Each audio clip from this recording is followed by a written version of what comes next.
Okay, or whatever. Hello, everyone. Hi, it's been a second, huh? It's true. I'm here. Okay, let me make sure everything's working. That's how every stream starts. Let me make sure everything's working, because everything wants to break no matter what. Wow. Thank you for the 50 gifted chips. That's absolutely bonkers, Zuna. And congratulations on all the snipes. You are an unstoppable sniping god. K-Bear, thank you for bringing Axel. Thank you for 23 months to Daima. Isn't that what I'm supposed to say? No, wait. I guess... Are you the Okaide or am I the... Hey, guys. In the relationship, are you the Okaide or are you the Tadaima? sorry. Hi, everybody. Welcome back. Hello. Oh, man. We still got the @ name. Come on. Okay, that's fine. It's whatever. It's fine. It's okay. I see. I get it. You say Tadaima, and we say Okaide. Oh, okay. I don't know, dude. You will figure it out later. Anyway, that's fine. Whatever. Wow, what a bad anime guy. Stop. Ruze, music's very quiet. Watch this. Small Tater, thank you for 4 months. And hi. Hello. Is there supposed to be a BGM or are we talking in musical silence? Well, I just flicked my, that entire sound channel like all the way to maximum, so it should be fine theoretically. I could be wrong. I don't know. Welcome back, good sir. I hope you got to blink a little bit. You know what? I did. Thank you, Lazy Eggs. Eggs? Thank you, Lazy Egg, and thank you for 22 months. Wow, eggs. BGM's good now. Let's go. I literally like flicked it as hard as I could. It kind of hurt my middle finger. I'm not gonna lie. I shouldn't have done that. There are many things to talk about. There's much that has transpired in my absence, but hey, most importantly, before all of that, what matters is I'm back. And so now everybody can postpone, crying themselves to sleep every night. And now your lives have meaning again. You're welcome. Hi. Hello, everyone. He's back. Drop the net. No. I will slice it clean in half. How dare you? And thanks for 17 months, by the way. Hi. Cruising with the big 17. So, how'd I know you were doing that? I always know. If you're a Ruzader, you cry yourself to sleep. That's a fact. I know because I do too. No, I'm kidding. Aromantic, thank you for an entire year. An entire year of recognizing how cool and funny and brave and well... A lot of those things you can't possibly know. I don't know what I've done that's been brave or strong. Funny and cool? Yeah, I got that in spades. But I mean, as far as streaming goes, what have I done that's brave and strong? You know what? That's fine, though. Thank you for a full year. Welcome back again. Boop, boop, boop, boop, boop. Yeah, it's a lot of bug friends, am I right? Blob! Thanks for 22 weeks. 22 weeks? 22 months. a few more weeks than that. Multiply it by 4. It's fine. Merry Christmas. It's not Christmas yet. How dare you? I swear to God, I will. You know what? Actually, I'm not going to go on that rant. I'm not going to do it because I'm turning over a new leaf. I'm a new man. I'm growing. I'm changing. I'm becoming better. I'm becoming stronger. I'm old now. I give people gifts. That's what I do, Steve. Anyway, thank you, Rhoda, for 19 months. Wow, there's a lot to catch up on. Holy shit. Wait a minute. Slow down. Froggy Bones says, I have an important question. What do you think of Skittles being put in milk and getting eaten like cereal? I must know your answer. Just eat Fruit Loops. Don't be a weirdo. My answer is they're too sharp. The taste is too sharp to work as a cereal. It's not soft enough. Don't do that. Yucky, yucky. Yucky. There was something recently that I was eating, and I was like, wait a minute, this just tastes like Fruit Loops. And I don't remember what it was. But there's like a type of food or something I was eating. I think it's like lime. It's like something lime. Oh, if you do like, if you zest a lime and put that in rice and eat that, it kind of has a Fruit Loops flavor. And I'm like, holy shit, Fruit Loops are mostly lime zest. That's the flavor. Sue says, Okadi, Tadaima, Merry Early Rusmas. I can't believe it's been 2 years of this nerd and cute Zaders on my screen. I wouldn't have it any other way. Any other way? Any other way? Are you sure? Are you sure about that? Kira, thank you for 23 months of being exceptional! I don't know, okay, Holiday, yeah. I'll tell you about it in a minute, once I catch up on everything. And thank you for 23 months, that's crazy. Matthew says, when I say go, get ready to throw. Throw it at him, not me! Too late, you caught a Matthew. Renee, thank you for 3 months. Hello, how are you? Just listening to you while working. You're my Me? Have I inspired you to be worse? Have I inspired you to be a worse person? Anyway, thank you for a full month. Pan. Or pandemonium. Dang, I don't know how I've tolerated you this long. Guess you're funny or something. That or you have bad taste. It's one or the other. Thanks for 17 months. Myra says, oh shit, Mary, it's not Christmas yet. It's not. I gotta chill. I gotta be normal. I'm not the Grinch anymore.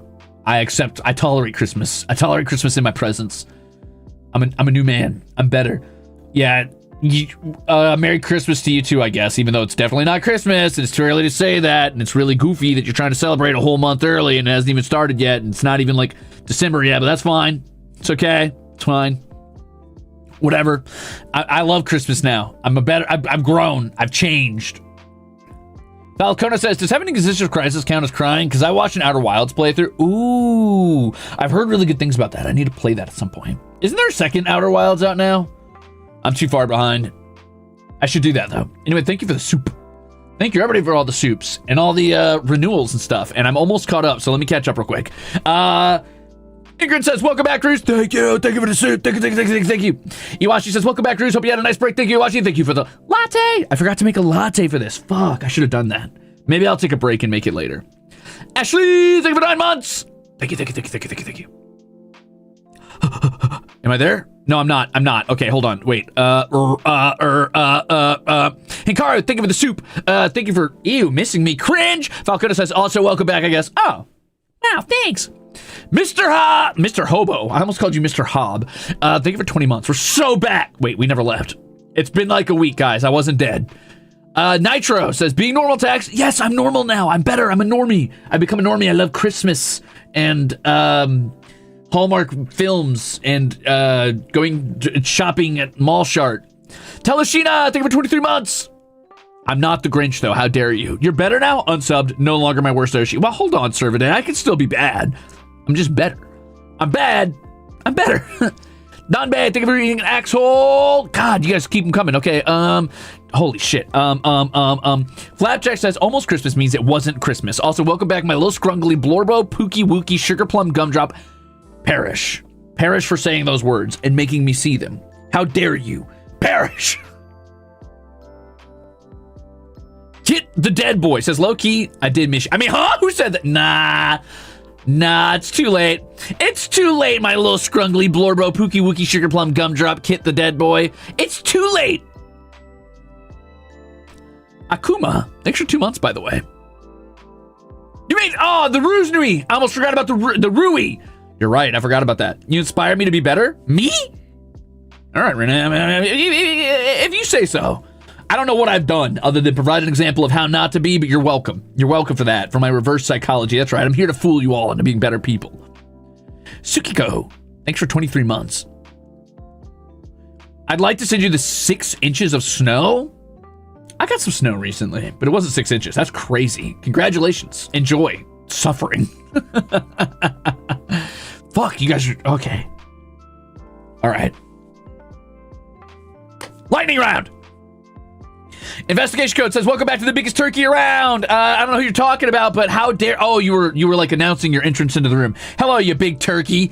Thank you for 23 months. Rye says, welcome back. Hope you had a good break. Thank you for 15 months. Welcome back. I did have an okay break. I'll tell you about it in just a moment once I catch up on everything. Swins says, Christmas came early. It's December here already. Welcome back. Holy shit, is it? Oh my God, you're right. It's the last day of November. That's crazy, actually. Inner John Stars, thank you for the soup. Welcome back, gamer. Hope you had a good and restful break. Catching up with the VODs helped me be less nervous for the panel I had to go on yesterday.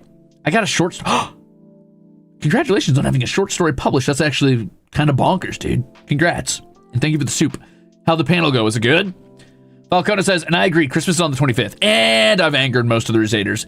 They'll be okay, all right? They'll be okay. Listen, they know what they signed up for when they came here to see me. And I agree, Christmas is on the 25th and not before. I don't know about you, but I'm feeling... Don't do this to me. Don't do this to me. Don't you dare. Don't you dare. Don't start any early Christmas. You know what? A very unthank you for your 22 months. Did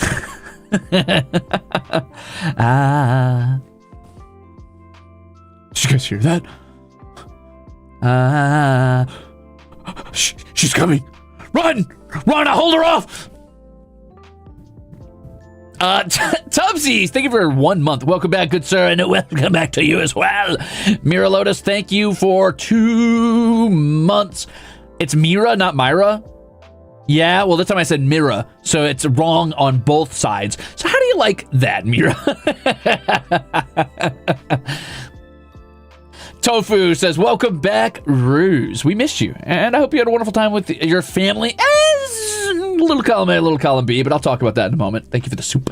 Falcona, are you just hitting me with soups to slow me down at this point, you little animal? Thank you for the soup. Napster says, wait, these are the last 3. I'm on it. Okay, welcome back. Looking forward to this Satsu. Also almost a year. Yay! I love being here for the year of the Ruze. Thank you, Napster. Thank you for being here for an entire almost year. 1 more month, and then you did it. You're through. Butter. But thank you for 21 months of being a bruiser. The kitties have had treats, and they'll have more. Come Christmas, I'll give them even more. Epi, thank you for 23 months. Happy 3rd month of Halloween. You got my DM friend, hopelessly addicted to Mythic Bash. Yes! I love that. I love that. Man, I fell off my Mythic Bastion Lands game because I'm always running out short on time. I need to see if that group's still together. Anyway, Seraphim says, hey, bitch, I lived. What did I miss? What do you mean you were gone while I was in the hospital?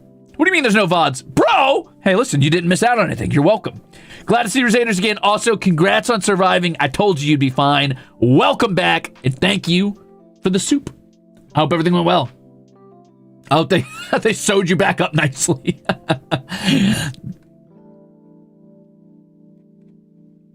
Blanky, thank you for 18 months, a year and a half. It's been a while since I caught you live. Welcome back.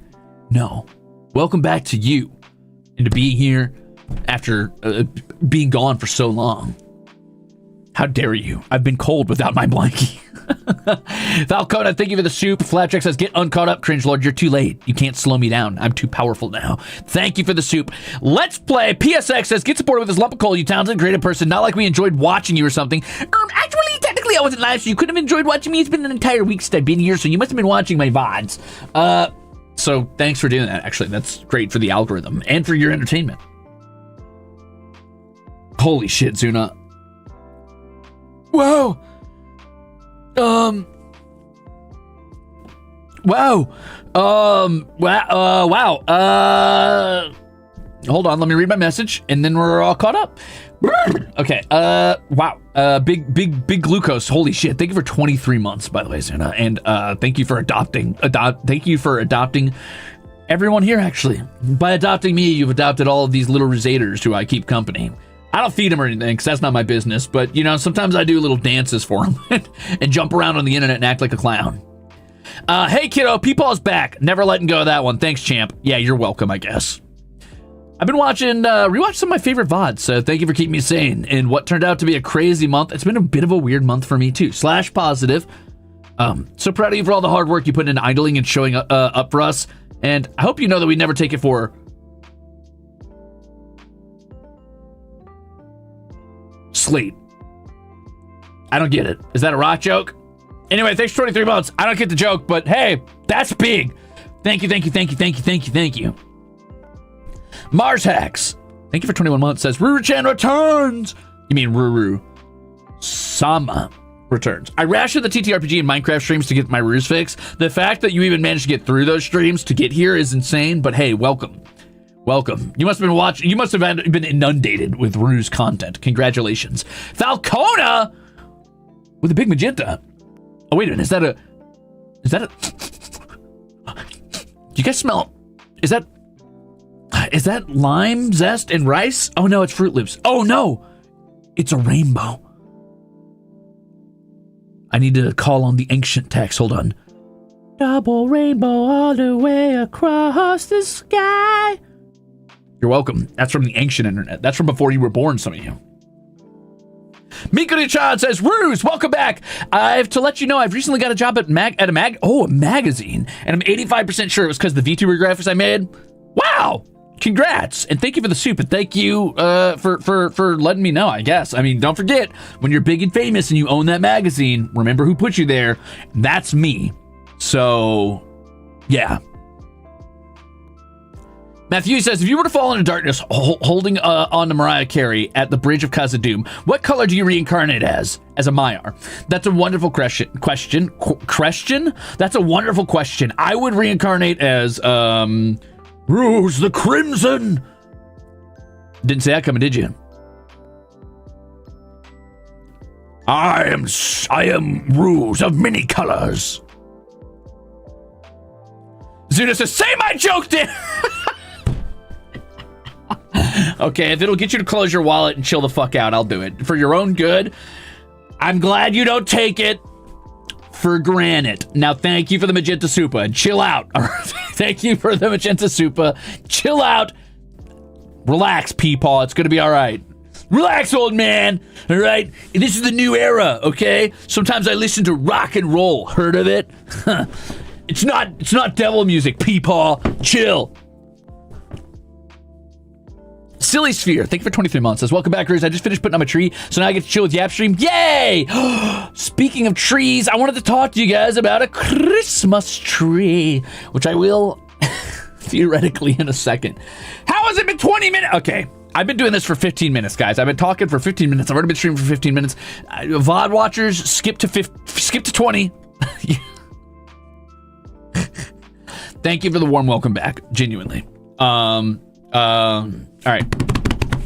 Whoa says, welcome back. Thank you for the soup, whoa. And thank you for the welcome back. Thank you kindly. Ronald Reagan Hater 69 says, where are you? And I'm so, says, hi, Ruze. I missed you. I made my first friends at my new college after like a year, and I'm currently doing Ruzader propaganda at them.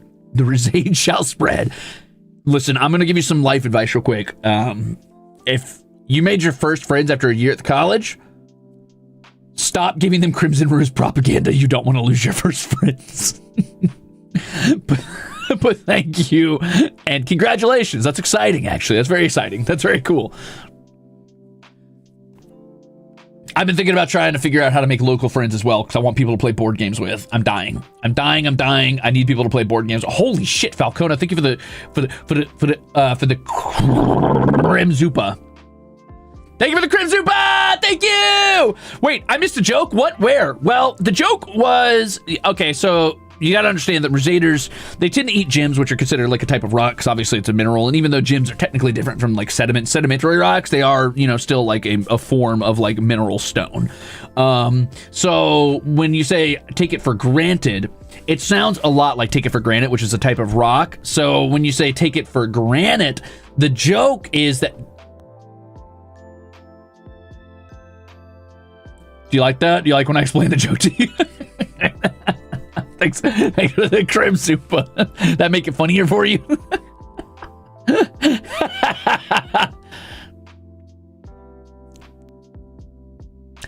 Islander, thank you for a year and a half. That's weird. Saw some guy earlier saying something about volunteering for the Hunger Games or something. Huh. That's funny. I wonder who that was. I don't know why you brought that up. That's crazy. What does that have to do with nothing? That's got nothing to do with nothing. With nothing. Anyway, thank you for a year and a half. Nitro says, slowing you down with the soup, I might put in this mug. You can't put soup in a mug. I stand by this. What are you, some sort of fucking old-timey gold rush prospector? Do you take out your little tin mug and put your soup in it, huh? You put it on your little fucking grill? You don't put soup in a mug. You know, if your car does not rely on a fucking like old-timey crank radiator, you are not allowed to put soup in a mug. Those are the rules. That's how it works. I'm sorry, but that's reality. That's the world we live in, all right? We've gone past that. Soup doesn't go in mugs anymore. You're allowed to have multiple dishes. You know you can have a bowl, right? You know that's allowed? That you're allowed to own a bowl? You don't have to have one mug that you put your soup, your water, and your fucking like roast chicken in all at once. What are you, some sort of fucking adventurer? You got one mug tied to your backpack and you slap that over the campfire and pray? Grow up!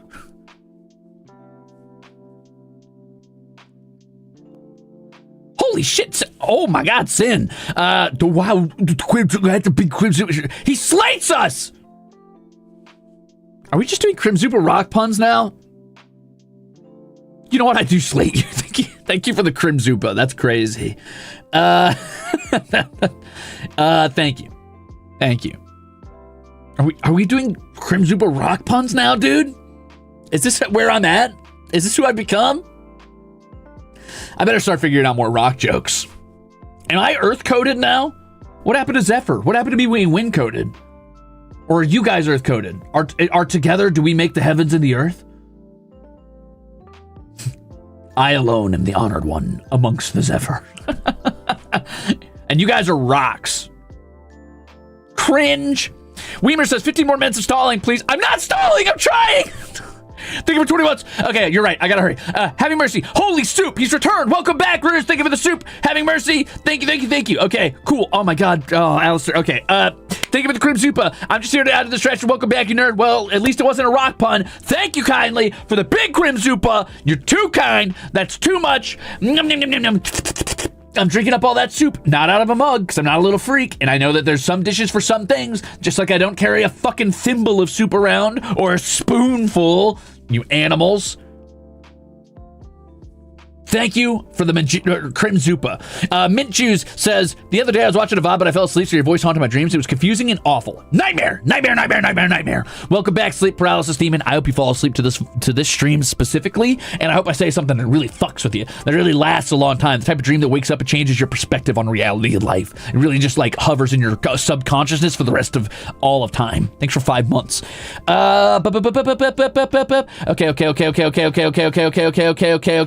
Okay. How far behind am I? I've got to hurry. Shit. I'm really far behind. Summoner Orthe, thank you for the 17 months and welcome you back and hoping I have a nice break. Arbal Muerto says, playing your Zatsu in the background while doing my 9 to 5. Oh, yeah? Put it on the loudspeakers. You won't. Aromantic Picture Madness, thank you for being a Ruzader. Wait a minute. I could have sworn you just already reset. How did that happen? Whatever. It doesn't matter. Falcona, thank you for the Magenta Super, but you cut off. What? Wait, what? I've already lost context for whatever that was for, but I appreciate the Magenta Soup all the same.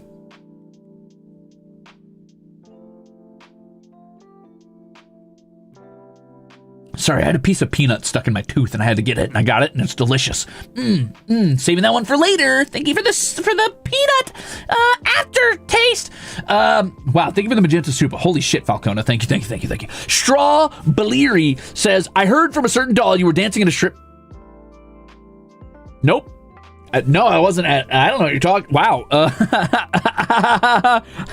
You guys got to stop talking to Joel. I don't know what Joel's talking about. If Joel said anything to you, Joel was lying. Thanks for 23 months.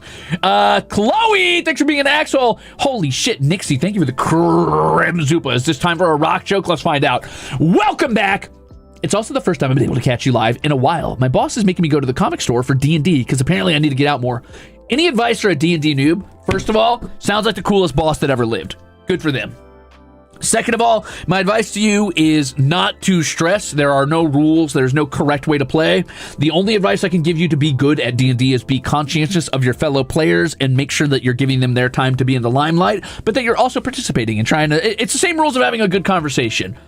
D&D is like a good talk. You want to give other people space to say their piece, but you also want to let them know that you're invested as well and that you're participating and, putting in your piece. Don't feel pressured. Don't feel like you have to do a voice or have this really cool epic character, and feel free to just roll with the punches and feel the vibe out. If it's just if it's like a beer and chips and punching monsters D&D session, play it that way. If it's a little bit more serious, play it that way. But mostly just have fun. That's dumb advice. It's true advice. If you're having fun, everybody else is probably having fun. Thank you for the Crimzupa. Woo, okay. My God, this is going to be 30 minutes of catching up. That's insane. I guess I was gone for a week. That's on me. That's my fault. I'm sorry. Anyway, wow, what a morning latte. I should have made a latte for this. I'm so dumb.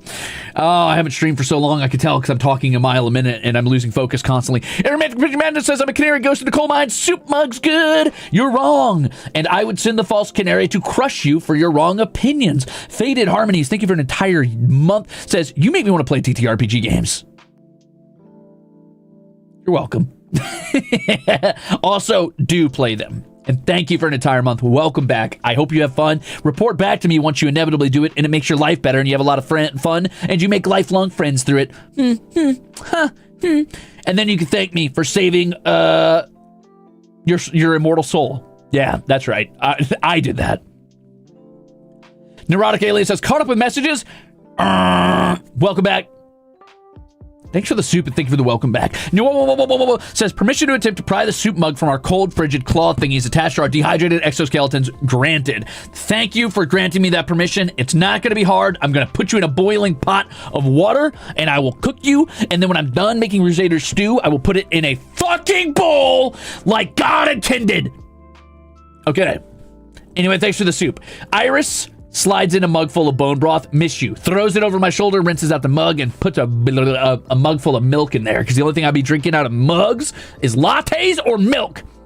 Flapjack uncatches you up again. Me ignores mess. Oh, wait. I should have not read that if I was going to. Fuck you. Duke Draconica. Thank you for an entire year. Draconica, sorry. Thank you for an entire year. Why have a soup mug when you could have the entire pot of... Exactly. You get it. A pot of soup, dude. A pot of soup. Thank you.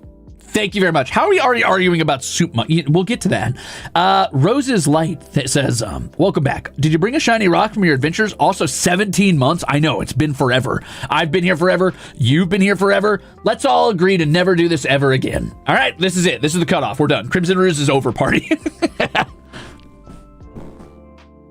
Hold on, I gotta fix my chair. Gives mugs of soup to all the Ruzeters, slaps them out of everybody's hands one at a time, Grinch style. That's the type of petty I am. I will walk over and I will slap a mug of soup out of someone's fucking hand. I don't care. Falcona, thank you for another soup. Veep! Good morning. Oh, hey. Good morning. Thanks for 21 months. Rosie says, soups can go in mugs. Happy 23 months, I guess. You're wrong. Soups can technically go in anything. A soup can go in a fucking plastic bag.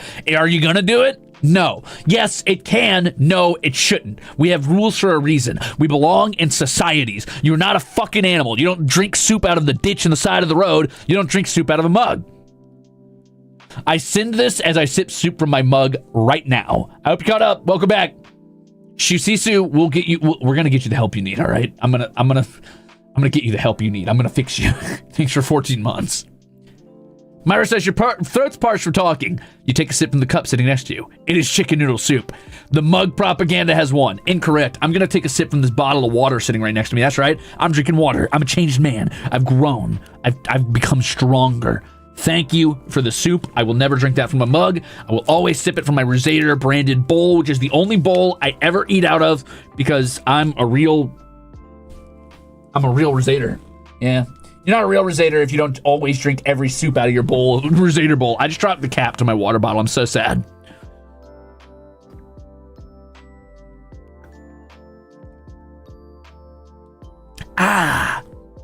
Falcona says soup mug. Wait, I already have the chip mug. There's a chip mug? Anyway, thanks for the soup. Mikura-chan says, if you can have cake mugs, you can't have a cake mug either, you psychopath. What are you talking about?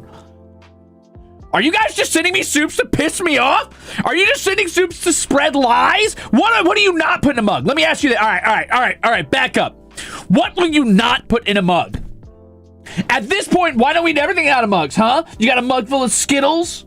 You got a mug full of fucking, I don't know, lasagna? What are you saying to me, dude? Like, yes, it is a rounded, like, receptacle, cylindrical receptacle you could technically put things in, but should you? No!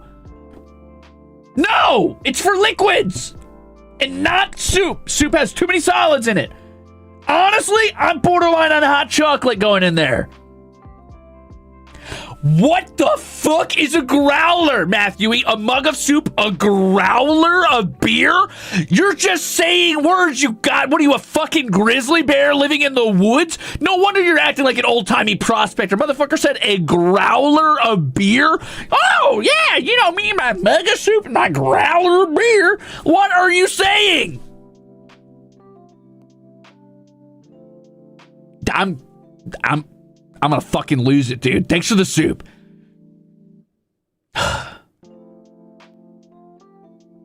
The fuck is a growler? Straw Baleri says, soup can't go in mugs. Explain thermos. That's not a fucking mug. And also, if you put soup in your thermos, I don't trust you. You're probably a serial killer. If you put soup in your thermos, I know for a fact you be jogging around at 4 a.m. looking for victims in the park. All right? No one puts soup in their thermos. No one puts soup in their thermos unless they wear their fucking, like, cargo shorts all the way up to their nip-nops or their pocket protector and their big-ass corkscrew glasses, or if they're a serial killer. Maybe both. I don't believe you. Nixie Breyer says, rules are meant to be broken, you big baby. You know what? If that wasn't a fucking... I swear to God. Listen, Jinx. I didn't ask if rules... I know rules are meant to be broken. I'm saying this isn't about rules. This is about etiquette. This is about logic. This is about the proper way to use your utility. Why are we talking about this? I'm gonna fuck it. Thanks for the magenta soup. I'm not putting it in a mug. That's all. Thank you. Kotor Taru, Knights of the Old Republic Taru says, is it bad that I don't like soup? You can't hate all soup. Most soup, I get it. Most soup's kind of mid. But like chicken noodle? Or a nice stew? That's pretty good. Old Lady 12 says, Ruze is back. Hope your little break was refreshing. It was. And thank you for 19 months. Love and Light to the Fullest says, Gremlin number 3 is currently drinking soup out of a mug. Wash out a fucking bowl for that, Gremlin. Also, thanks for the soup. Chloe says, welcome back. Looking forward to receiving Ruze mugs and chip clips and latte on my HOLOSTARS cup. Latte. I should make a latte. You guys keep making me think about latte. Stop it. Stop it. Stop it. Also, thank you for the soup. Oh, wow. 30 minutes in and we're still souping and chipping. So we are, Sarah. So we are. You're right. I got to calm down. You guys are rage baiting me and I need to chill. It's not like my fucking Oshi mark is the anger mark or anything. Wait a minute. You know what? It's fine. It's fine. I'm chilling. I'm relaxing. I've talked about this already. I've turned over a new leaf. I'm a new man. I'm calm. Put your fucking soup in whatever you want. Clarity at 3 a.m. says, put Ruze in a mug for timeout. Sure. Crimzon Rulez can go in a mug. Why not? Nivlak, thank you for 9 months. A mug for my mugs? Honestly, I wouldn't put it past you little freaks. Okay. Falcona says, what about a not Crim soup pun? You are genuinely amazing. I'll see myself out. The door's over there. You fucking animal. The door's over there. How dare you? Anyway, thank you. Thank you for the reverse rainbow. That's absolutely crazy. Ailsong says, I would say dirt, but I have a giant mug that I used to have an orchid in. That's kind of cute, actually. I'll let that go. That's kind of like Pinterest, like fucking Pinterest white girl chic. Latte foam art. Tiny pizza, or whatever the fucking lyrics are. Oh. Veep says, counterpoint, soup off of a Dixie paper plate slaps. What? What? What? What? That's rage bait. That's bait. Bait used to be believable. I don't fucking believe you. Get soup off of a paper plate? First of all, you're soaking the plate in your soup. Second of all, you're gonna get like a fucking like half a mouthful of soup before it's empty. It's a plate. What are you doing? Why? I don't care. I don't care anymore. That's fake. I don't care. Do suffragettes fit in mugs? Sure. Why not? Thanks for the soup. Fucking whatever. Eat your soup out of your asshole. I don't give a fuck anymore. Put your soup wherever you want. Krista says, tomato, potato, leek, butternut, squash soup. I don't know what that means. Anyway, I would never eat any of those. Give me chicken noodle soup. I hate tomato soup too. I hate most soups, but there's some soups I like. I hate clam chowder. I hate chowders. Me with my mug of meatloaf. I'm gonna... All right. Sure. Yep, you're right. You're right, Anno. Sure. You and your mug of meatloaf. Growlers are containers that hold 64 ounces of beer and can be sealed. Listen, you're the brewer here, not me. Whatever you say. Yeah, why not? Thank you for the soup. Nixie Breyer says etiquette schmetiquette. You know what? You're not wrong about that. Are you reverse rainbowing me too? It feels like that's what you're doing. I might have missed that in the ray. I was blinded. My eyes went crimson for a moment. I saw crimson, but it's okay now. I'm back to normal. I've leveled out. I'm a totally normal guy. Did you order the mug of bone broth? No. Yeah, sure. Yeah, give me it. Actually, bone broth sounds kind of fire. Is bone broth good? Does that taste good?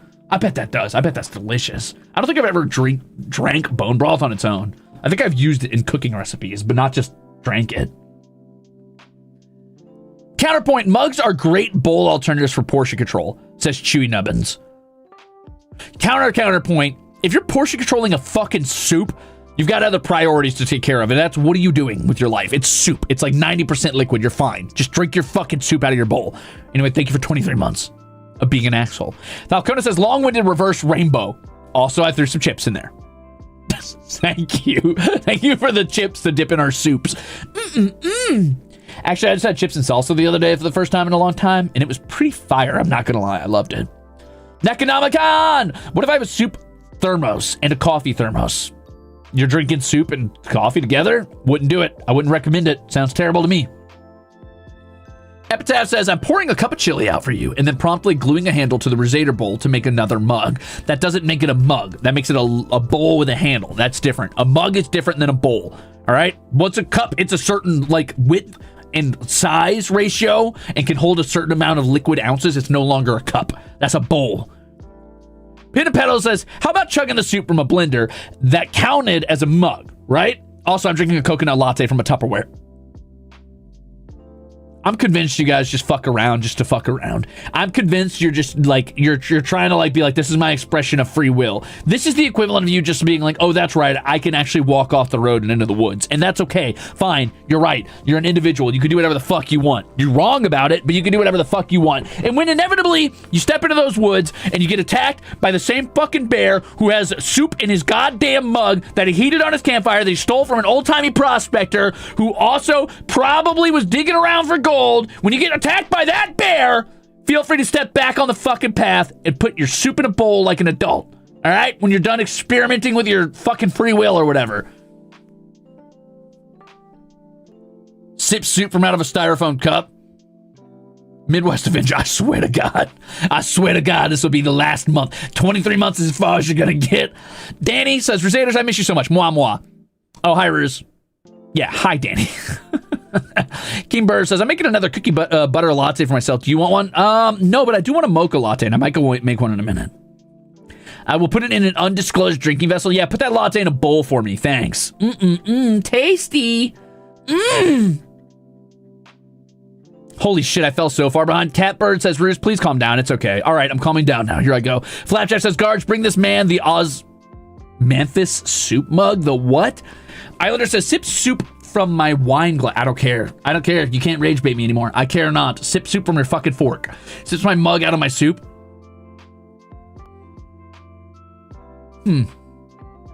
Yum. Mug soup, but it's not what you think. I just put my piece of pie in my Grinch mug. You're welcome. Yeah? Are you going to drink it now? Do you feel good about that? I hope you feel like I feel after I do a particularly messy hand cam and I'm like, was that worth the laughs? And I really had to just confront my reality in that moment when I'm looking down at my dirty ass fucking desk and I'm like, damn, this is my reality. Cameras are off, jokes are over, no one's laughing, and I'm staring at a huge mess. And I'm like, damn, I just hit that fruit with a fucking axe. Falcona, thank you for the 50 gifted. That's an insane number of gifted chips.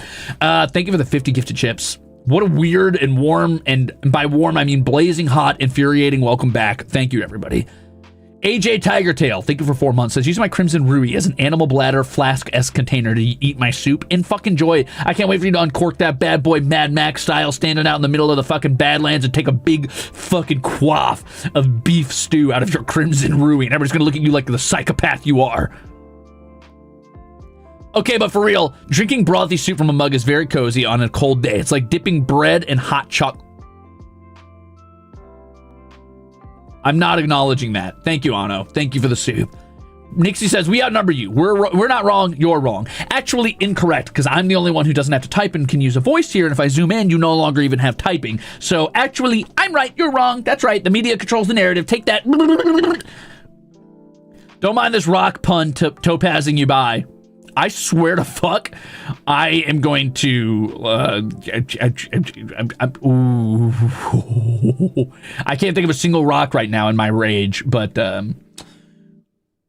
there's a joke here somewhere waiting to get your ass. Just you wait. Just you wait.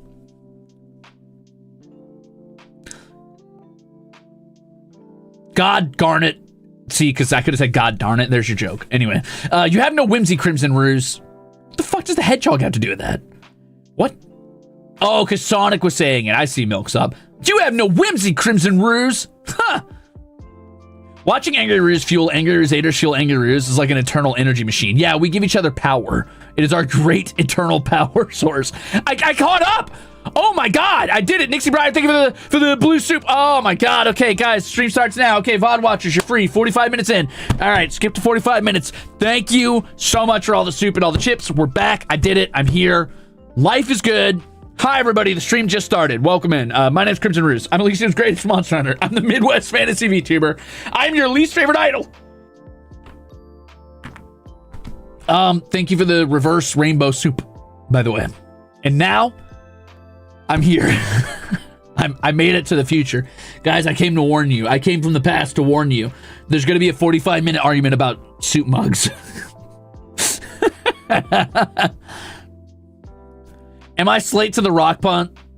Yeah, you're a little slate. But you know what? It's okay, Fangrave. I'll let it go. You know, it's fine. It would be igneous of me to try to hold you to it. Our company is decreasing your internet speed by 50% for anti-soup and mug propaganda. Oh yeah? Well, I'm increasing the amount of size of your mugs by 50% so that they become bowls. So take that. Thanks for the soup. Psych. That's what I'm calling you for now. Your name is Psych. Nixie says, this pain you're feeling right now is the pain you cause us. We slayed you! Holy bonkers, almost 2 years. Isn't that crazy, dude? It's been a great ride. It's been a rage-fueled ride, and that's okay. That's the power we bring. Wait, he caught up! No, someone talk about how soup is so much better in mugs! Silence, you dog. All right, so. I can't snap. Well, my thumb's been too far backwards to snap. Zuna says, okay, but where's your latte? It's in the title. Dude, I forgot. I've got a bottle of water. Does that count? I don't know. Leave me alone, all right? I've had a latte for literally every single other one of these morning lattes. I'll make it in a minute. Let's actually have a little bit of chatting time before let's engage in conversation before I go make a latte. Can we do that? Let's do that. And then I'll go make a latte.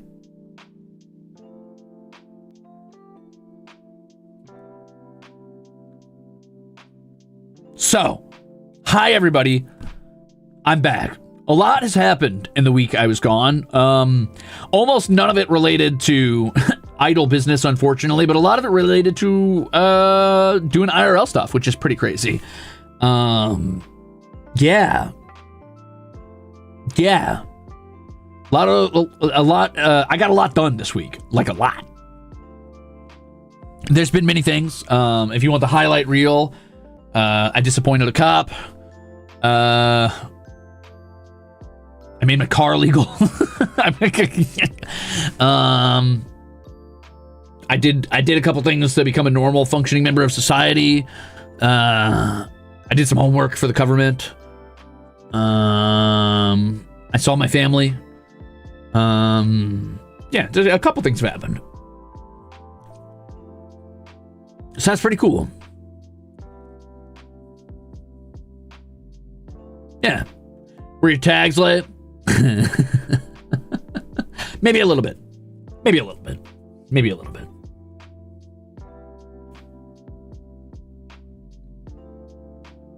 I need to make my car legal. I fucking forgot. Well, there you go.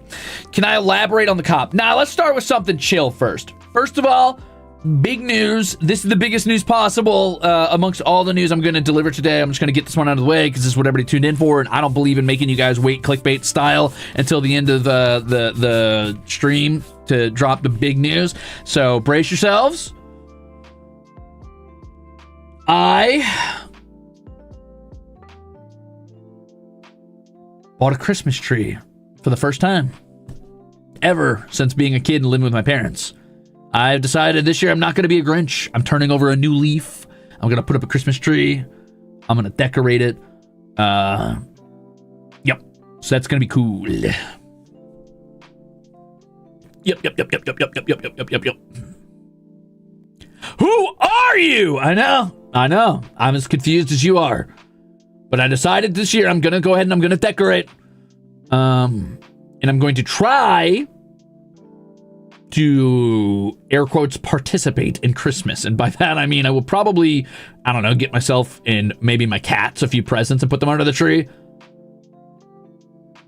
I'll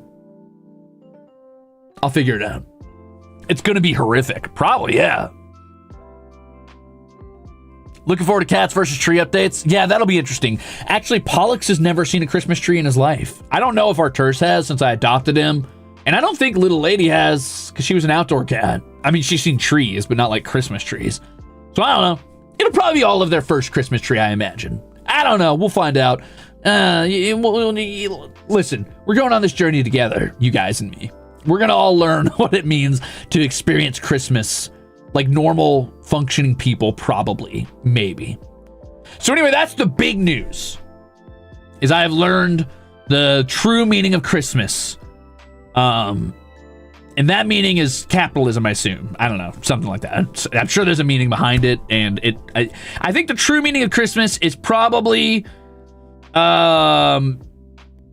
realizing that my big boss lady business job was unfulfilling all along, and what I really wanted in life was to move into the country and meet some podunk nobody who understands that like being down to earth and experiencing the finer things of like kissing cows or whatever is what life's really about. And then I quit my job and become entirely reliant on that person while also breaking off my engagement to the inevitably bad dude who also works in business, because anybody who works in business is bad. I think that's the true meaning of Christmas, probably. And now that I've learned that, I have to decide, do I want to be... There's only two types of people out there, I guess, that are mass presenting, and it's either I'm big business boy who's actually a bad guy, or I'm podunk dude who only wears flannel and kisses horses and is a good guy, I guess. So I gotta decide who I am. But I'll figure it out.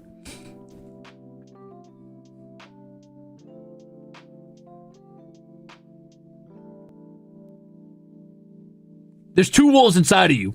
One of them does business and one of them kisses horses. Oh yeah, you also gotta be a single dad. Shit, well, fuck, I'm screwed. So you're either Gerard or you're Goldie. Sure, yeah. Goldie seems like the type of person who would kiss a horse. Sorry, Goldie.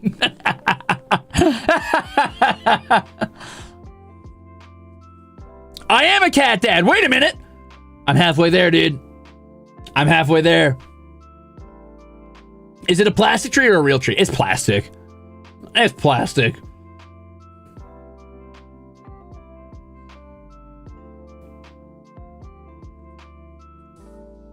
What if the horse was hot, though? I mean, it's a horse, so... Oh, I see. You mean like anime horse girls.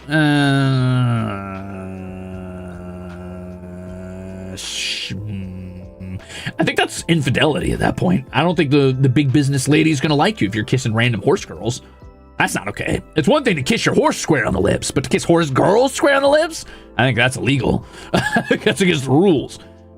No, like a Zootopia horse. I think that's probably evil too, isn't it? I don't know. I don't know the rules. I don't know where the intersection between like being just a down-home country boy who smooches animals and being like a weirdo who's like cheating on your girlfriend with animal people. I don't know where the Venn diagram on that is, but I assume it's somewhere in the realm of anthropomorphism. I just said a lot of words. You didn't know what I was saying. You didn't know what I meant, did I? Or did you? Did I? Did you? Damn, I haven't streamed for too long. I don't know how to talk no more. Fuck.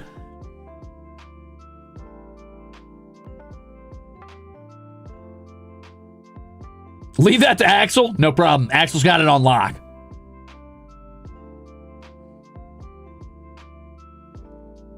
Unfortunately, I knew all of those words, but I wish I didn't. Yeah, you're welcome. Man, words. Bro, are you all right? Do I look all right? Hell no. Hell no. All right, so, Zipsop, be brave. You don't have to catch up on all the VODs, but I appreciate that. Thank you kindly, and good luck working through that backlog. I did not move, Carrie. No. No. A lot of the boys have moved. I have not moved.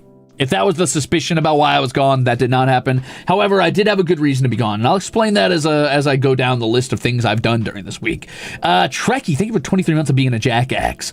Wait, how'd you fight Santa all these years if you've never had a Christmas tree to lure him into your house? I break into other people's houses. I'm like, I'm basically Hunt Showdown stalking Santa constantly. Like when Santa breaks into a house, I'm either already there ahead of him, or I'm chasing him down, like clinging to the back of his fucking sled like some sort of weird barnacle, but like a barnacle Grinch. That's actually my screen name when I'm hunting Santa. When he gets a text message, an ominous message from Barnacle Grinch, he knows it's me, hanging onto the bottom of his sled, waiting to leap down into the chimney ahead of him so I can ambush him and do epic battle to defend the homes from Santa Claus. You're welcome, by the way. Thank you for wishing me the luck, Trekkie.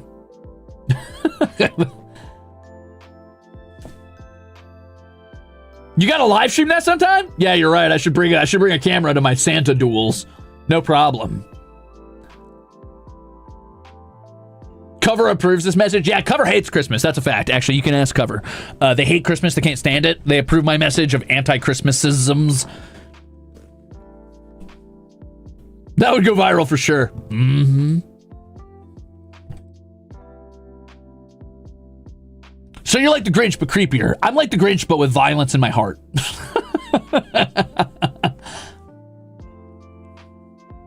Feliz Navidad, I guess. Damn right.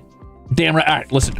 All right. So anyway, no, actually, I take that back. I'm not the Grinch anymore. I'm not. I'm better. I've learned. I've changed. I've grown. I promise I'm different. I'm old now. I'm old. I give out. I buy Christmas trees and I wrap presents. That's what I do now, Steve. That's what I do. I've changed. I'm better. I put up garlands and stuff. I mean, I haven't, but I will. I'll do that. Don't worry. I'll figure it out. I'm wiser now. I've grown. Who the hell is Steve? That's the clown. Keep up. That's the clown who runs Big Top Burger. And my rival.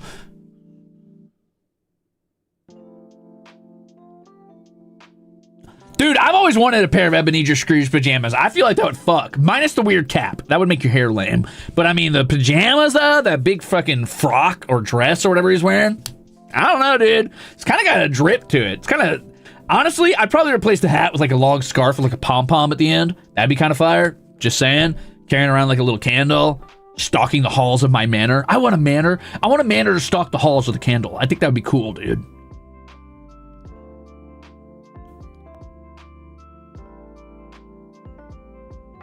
Can you guys buy me a mansion so I can stalk the halls with a candle? Is that okay? Let's do that. Wait, no, because then people will keep accusing me of being a vampire. Maybe that's a bad idea, actually. What about a castle? No, castle's even more vampire-y. Fuck, I'm screwed. Shit. Fuck. I would say maybe buy one of those really fancy new mansions that look like they're made of fucking like shipping containers, but those are ugly as hell, and I wish people would stop building them. Damn. What's with old architecture always mogging the fuck out of new architecture? Fire every current architect. Sorry if one of you is an architect, but you guys suck. You guys suck. Let's go back. I've had enough. We're going back to Rococo and fucking Gothic architecture. This new age shit, it's ass. All hard angles and plastic fucking walls and shit. Ugly. There are so few halls these days that are worth stalking. That's what I'm saying, dude. Oh, I could win one in the contest like Luigi. You're a genius. Art Deco. Whoo! Now we're talking. Everything's a fucking box now, dude. It's so ugly. God, I love Morning Latte because I get to just talk about whatever my brain jumps on. It's fuel for my like inane fucking branching thought processes. I love it. I love it. It's so freeing. Morning Latte, I cherish you. I'm glad I started doing this. As a new architect, I agree. Modernity sucks. Thank you, Bella. You get it. You fucking get it. Bring back old school. It's your job, Bella. You have to save us. You have to save us. You know what? I think part of the problem isn't that, like, it's that architects are shit. So I take it back. Architecture, fine. It's not that architects are shit. It's that we don't treat architects like artists. You know, when people used to do architecture, we would put up a fucking statue of their face and put their name at the bottom and be like, oh, this fucking, like, I don't know, this sewer is dedicated to fucking Bella the Pinhead, the architect who made it possible. And everybody would treat it like fucking art, because it is art. It's art, dude. And architects were proud, and they would fund their own beautiful, like, personal dream projects, and everybody would be super cool about it because that was like making a statue or a painting. Everybody was like, oh, this fucks. I'm so glad their dream project was this public park or whatever they made. But they don't do that anymore because we treat architects like a boring, regular-ass job. We treat architects like they're flipping a fucking burger. Let architects be artists. Adopt an architect and put them in your garden and let them live there, all right? So they can make you cool shit, because they will. I promise they will. No one goes into architecture because they like boring boxes. People go into architecture because they're inspired by the beauty of what a building can be. God.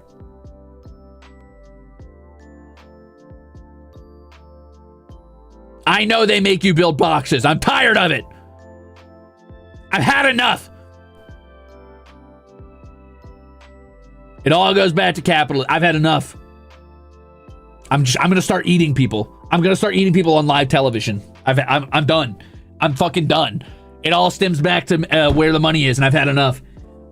Everybody who makes a decision about anybody who makes a decision that is entirely motivated by money and is at the expense of the public at large, I'm just gonna start eating people on television. I'm going to sit them down. I'm gonna eat them. I'll be like, this is you next if you make a decision like that. I've had enough. I'm gonna eat him out of a mug too, to disrespect him. You're right, Rabbit King. You're a genius. You're a genius.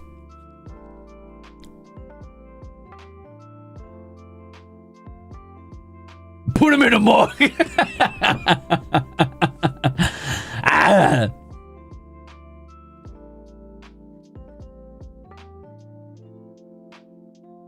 No beating the vampire allegations. Fine, I'll become a vamp. I'll be what I said I never would be. I'll become the vampire the world needed. If I gotta drain the blood out of these motherfuckers who are making these ugly boxes, then so be it. I'm coming for you. Sykes, thanks for 23 months of being an asshole. And welcome back to you. Welcome back to me. Welcome back to you.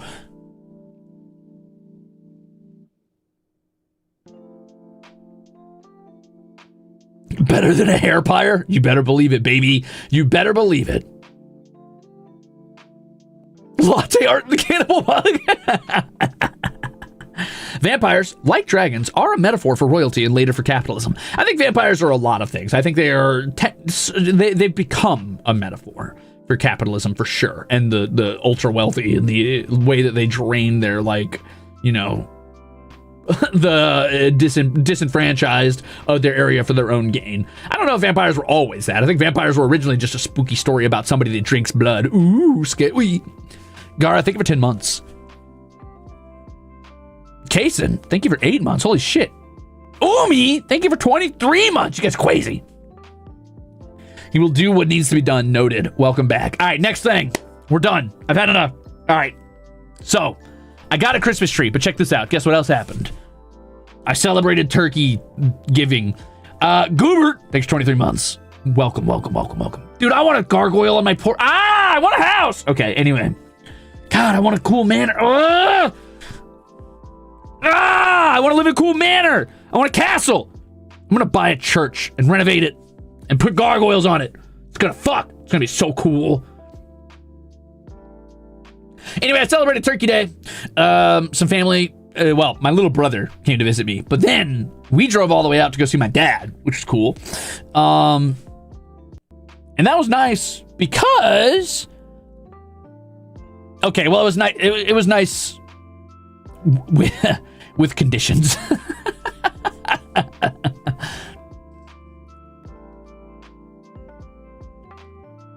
What did I make? I didn't make shit. Isn't that great? Well, that's not true. Technically, I bought a frozen pie, and I made that, and I drove it all the way over to my dad's. But what happened? Girl, the conditions. What happened was He made too much food. My dad and my stepmom made so much fucking food. It was so much food. It was way too much food, dude. It was so much. No, he didn't put it in a fucking... I did not put it in a mug. I mean, like, I got there. I was like, oh, okay, food time, whatever.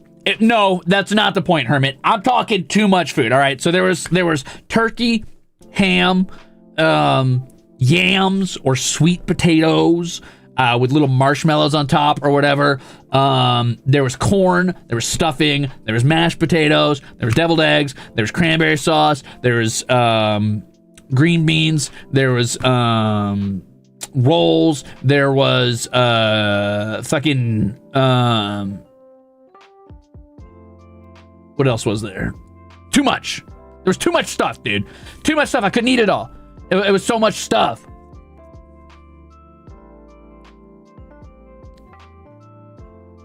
But sounds like a banger buffet. So you don't have to buy groceries for a week. It's at my dad's house, so yes, I do. What do you eat on Christmas if you eat turkey and ham on Thanksgiving? Traditionally, I would go to my grandpa's house and he would do ham, I guess. And I love ham, so I'm all about it. But me, I don't really celebrate Christmas, or I haven't for years, so I don't know. I don't know what I'm gonna do. I'll figure it out. You say you hate capitalism, but you work for the government? Listen, everybody's got to exist in the society. I hate reality, too. I hate existing in a fucking body that requires eating, sleeping, and using the bathroom and showering, but I still got to do it. I got to function in the system I find myself in. The cog can hate the machine, but it must turn. Or die. Anyway, thanks for the soup.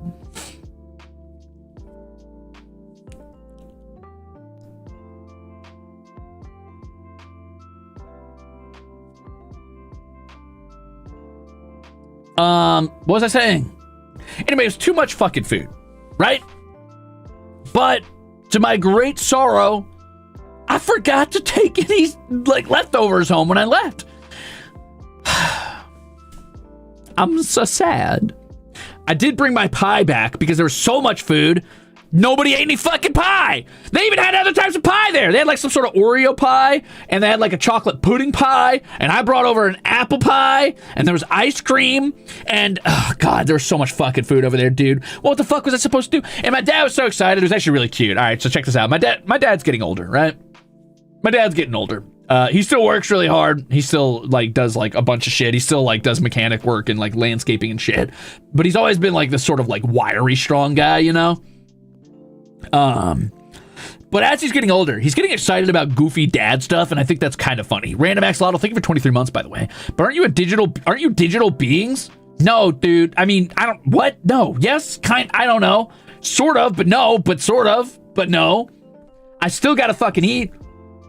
Sims are digital beings. That doesn't mean they can go without eating. They gotta die. They'll die if they don't. You gotta do what you gotta do based on the reality you find yourself in. Aren't you a digital being? You still gotta eat.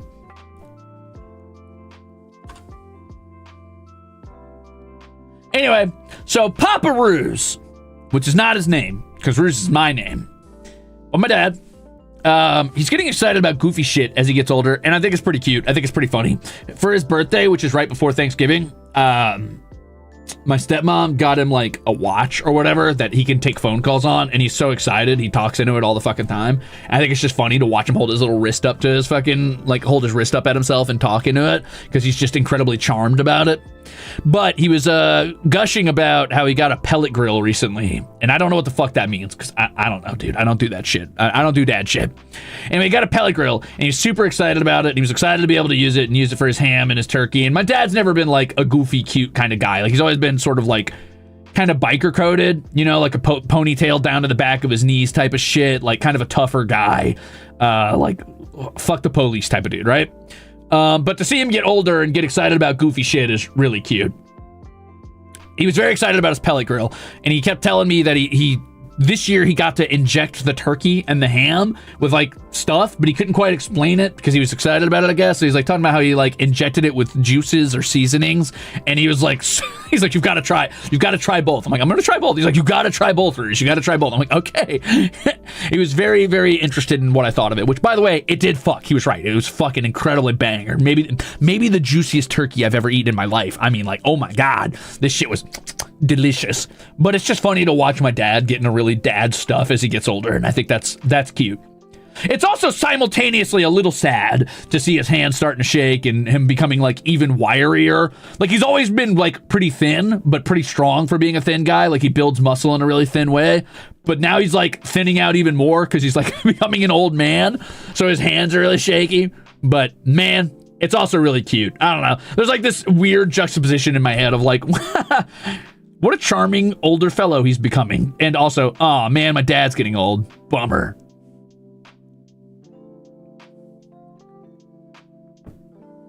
Yeah. What the fuck is a pellet grill? I don't know why he was so excited about it, but I think it's great. I'm glad he's excited about it.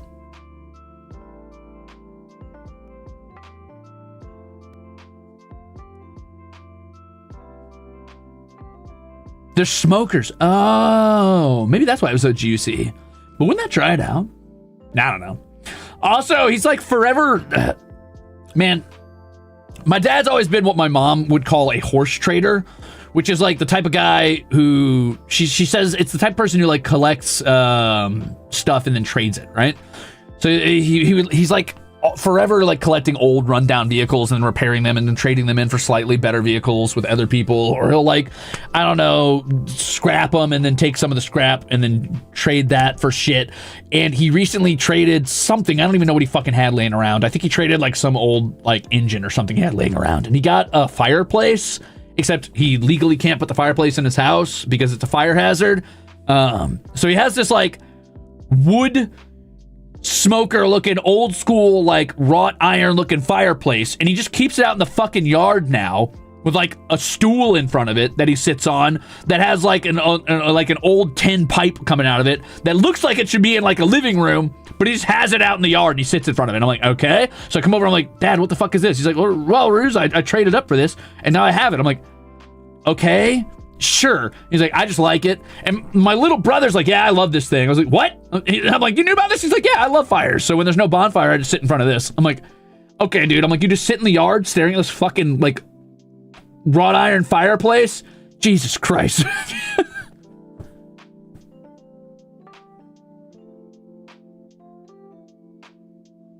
Yeah. Based, I guess. I don't know. Men, am I right? Your family just really went, I love fire. Man, ever since our house burned down, we've really been enamored with... No, I'm just okay, the house burning down is real, but that's not what made them love fire. I'm just playing. I'm playing.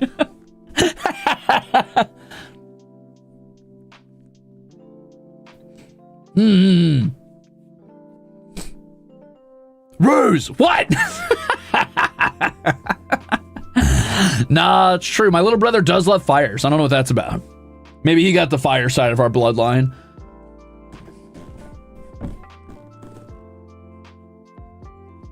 That's some dark humor. My bad. Fuck insurance? You think we had insurance? Fuck, I wish we had insurance. We got nothing out of that house burning down except for being homeless for a long while. All right, that's too depressing. That's too dark. Anyway, yeah, that was cool. But hey, other things happened. I got my car legal, but before I got it legal, I got pulled over by the police. I promise this is a less depressing story. Check this out.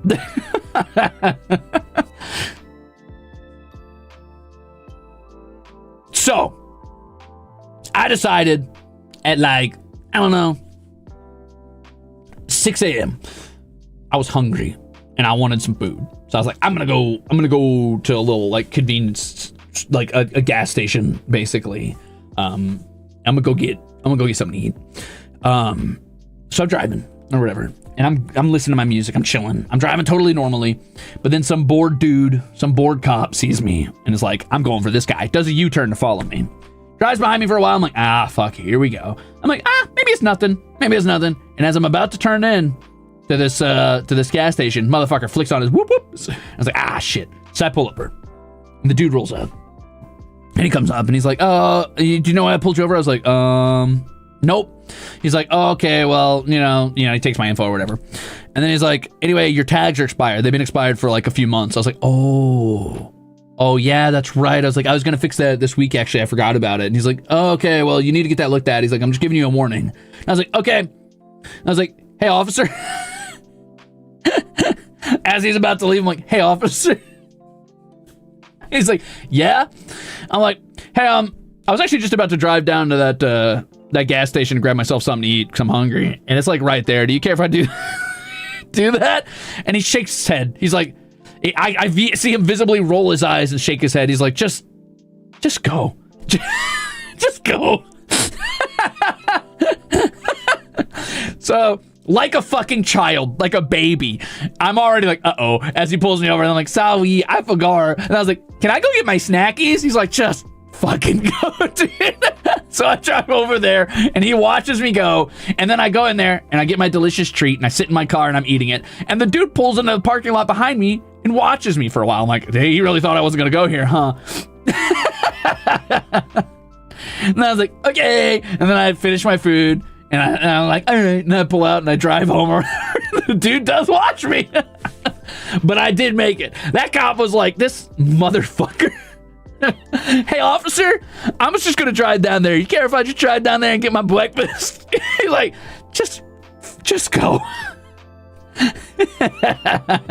And I did not stop eating. That dude pulled up behind me. I'm assuming it's like a, hey man, weren't you going home? I finished my fucking food. I let him sit there. Num num num num. Then I went home.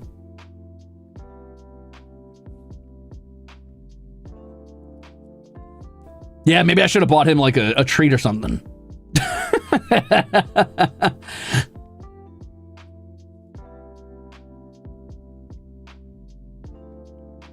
Were you eating donuts? No, I can't tell you what I was eating because then you would know which gas station I went to and you would know what my secret snack of choice is. It was delicious though.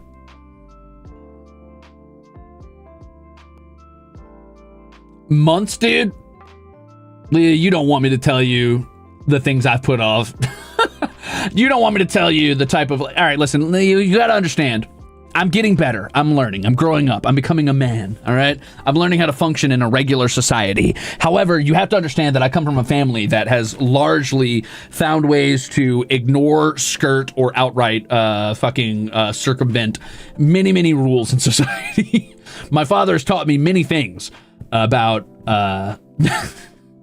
not having run-ins with authorities, and if I do have run-ins, talking my way out of it. But I want you to know, I'm better now, mostly. Yeah,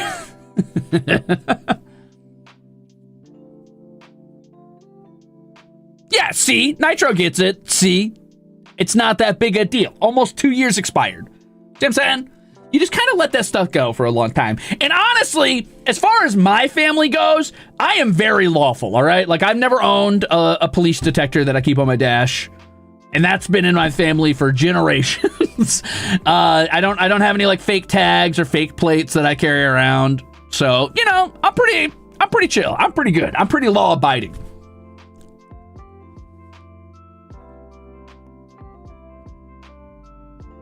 Is that a family heirloom? Maybe.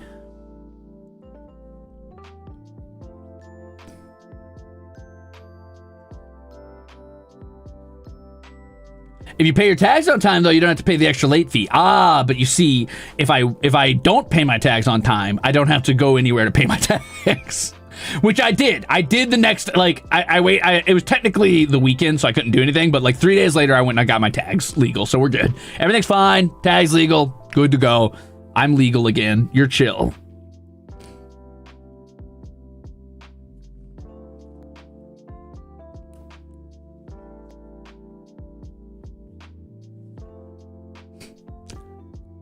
Being poor is very expensive, it's true. And there's a lot of laws, dude. It's hard to keep track of. I forget shit all the time. I can't help it. I'm sorry. They gotta, like, they gotta computerize that shit.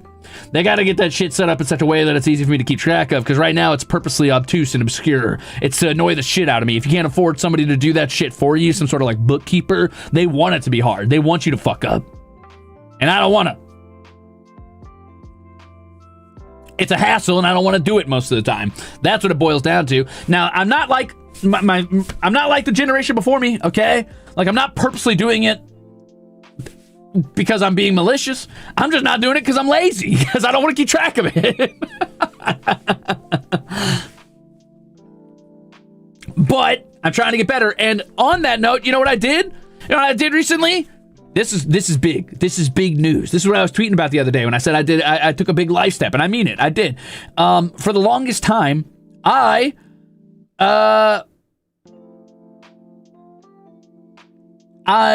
did not have a credit score.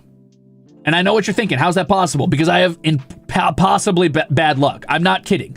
I literally just didn't have one. I've paid bills my whole life. I've like rented out places, and I've like, you know, I own a fucking car. So you think I would have a credit score. I literally didn't have one. Like, just, it didn't exist for me. What's a credit score? A credit score, if you live in Alicia, America, is the concept of, I guess, air quotes, how trustworthy you are. It's not really what it is. It's just a way for the, like, you know, for banks to hold a sword over your head and say that if you don't, like, spend more money, we're going to make it impossible for you to ever take out loans or make any progress in life. And if you don't play our game, then you will suffer or stay poor forever. It's a way to kind of put the boot on poor people's throats. But anyway, it's a fake score that banks use to keep track of you. And if it's not high enough, then you're fucked forever. You can't do anything. You'll never be able to do anything. In fact, right now, here's another depressing note, but I promise it has a good end. Right now, where I am, in my shitty wagon, my credit score doesn't exist, so I can't live here. I'm so serious. This is how bad it is. In a trailer park, which is arguably the place poor people go, if you don't have a credit score, they won't sign you on the lease. This is after I've lived here for 2 years, right? I've lived here for 2 years with my mom, who I was helping, you know, staying near and helping take care of while she was sick. She passed. And after that, obviously my lease expired, and they're like, no, you can't live there anymore. I was like, excuse me? They're like, no, you don't have a credit score. It doesn't exist. I'm like, oh, I've been here for 2 years. They're like, no, it doesn't matter. You can't live here. I'm like, oh, okay. They're like, but we'll cut you a deal. We'll let you live here if you pay a month-to-month fee of $250 extra every month. And I've been doing that for like 8 months, which is an insane charge to stay in a shitty trailer. But I can't do anything because I can't go anywhere, because I can't rent anything because I don't have a credit score. This is what I mean when I say it's an evil system made to fuck poor people. Anyway, they know I can't do anything, so I'm screwed and I have to just stay here doing a month-to-month fee. But I went to the bank and I talked to someone, and because they were copacetic to me, and because I managed to charisma check my way out of this shit, they were very nice, and they helped me set up a credit card for the first time ever, which is great, because I've been trying to do this for a year, and the bank has given me the runaround and be like, no, you don't have a credit score. You can't have a credit card. I'm like, well, how do I build a credit score if I don't have a credit card? They're like, it doesn't matter. You just can't do it. Go figure it out. And I was like, excuse me? How is that possible? But then this day, I'm fed up. I'm losing my mind. I'm like, I'm going to the bank. And if you don't give me a credit card, I am seriously going to close my account and I will just hold my money physically. Fuck you. But I didn't even have to do all that. I get in there, and it's this nice older lady, and she's being very sweet, and she's like, well, what's going on? Why don't you have a credit score? I'm like, I can't get out of the cycle. I can't build a credit score because I can't get a credit card, and I can't do anything. She's like, well, don't you have bills? I'm like, well, yeah. She's like, oh, well, I guess those don't technically apply to credit because you're paying them with, like, a debit card, right? I'm like, well, yeah. She's like, oh, okay, well, I'm going to help you fudge some shit, and we're going to get you a credit card. So she helped me fudge some shit, which was great. So I fudged some shit. Now I'm getting my first ever credit card. I'm super excited. I'm going to use that to build some credit. And I told her my little sob story, and she told me her sob story, and we bonded over some mutual losses, which made us both very sad. But we were chill with each other, and we talked for a bit. And she's like, you know what? I'm also going to set you up with our home loan person. They're really good about this, and you don't have a credit score yet, but they'll help you figure out how to get your credit in a position where you can get a home loan so you can get out of that predatory, like, wagon park. And I'm like, hell yes! Hell yes! Thank you! So now I've got a meeting with a home loan person here in, like, I don't know, a week or so. Woo! Woo! Finally, I got to talk to a human. What's insane is I've been back to this same location like 3 or 4 times over the last year trying to get my way out of this hole, trying to figure out how to be a real adult and function in society, and almost every time they just dismiss me or like tell me to go figure it out elsewhere. They're like, oh, just go to like a, you know, like a shopping like mall and get one of their credit cards. It's like, I've tried that. I've tried everything. I went there. They won't approve me for a card because I don't have a credit score. And they're like, well, build credit. I'm like, I can't build credit without a credit card. But thank God this lady saved my ass. Thank you, lady. Whew. All it took was one person being like, hey, man, I understand. Jeez. Anyway, the point is, don't get caught in the cycle of being poor. It fucking sucks. It fucking sucks. But that lady took pity on me. She unfortunately, she was talking to me about how she recently lost her son. And I was talking about how I recently lost my mom. And we were like, yeah, life's tough right now, huh? That's harsh. She was very sweet, though. Very fun lady. Thank you, lady. Always go to the older ladies at banks. The older ladies went through a period where women can't even get credit cards, so she knew. Hell yeah, Ilsong. Hell yeah. Bro, my parents couldn't have set me up with a credit card. My parents are drowning in a cycle of fucking infinite debt and taking loans out to pay loans. That's the background I came from. I was screwed from the fucking rip. I didn't step past go before I was in fucking hot water.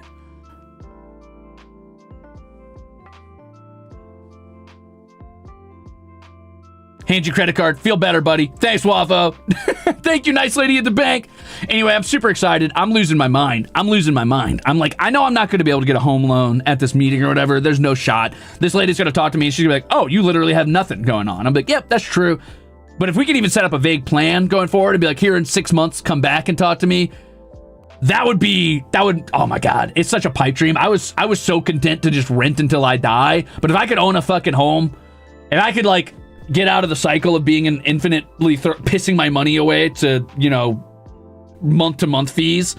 That would be so cool, man. That'd be so fucking cool, dude. So no, I have not moved, but on the note of moving, I want to. I hope this year I can move. I'd be so fucking excited. I would lose my mind. One of my like far off super big dreams is to own a house. And that sounds stupid because like obviously our parents' generation, that was nothing. That was like a given. But to me, that's always been something that's like, well, maybe if I win the lottery or if I like, I don't know, somehow some fucking like oil prince decides they love me. Maybe. But I'm like, maybe it could be real one day. Maybe. I don't want any HOA. Fuck HOAs. I ain't paying that shit. I was looking at fucking, I was looking at houses. It's funny because like a week before all of this happened, I was just sitting there sad, scrolling at like 3 a.m., staring at houses in the area and all over the country, honestly, just all over the place. And I was just being like, well, these look nice. That'll never be me. And I was just being bummed out. But then I was also looking at the HOA fees and I was like, some of these HOA fees are almost half the price of the mortgage. Fuck that. Fuck that forever. I would never pay that. I would never pay that in my life.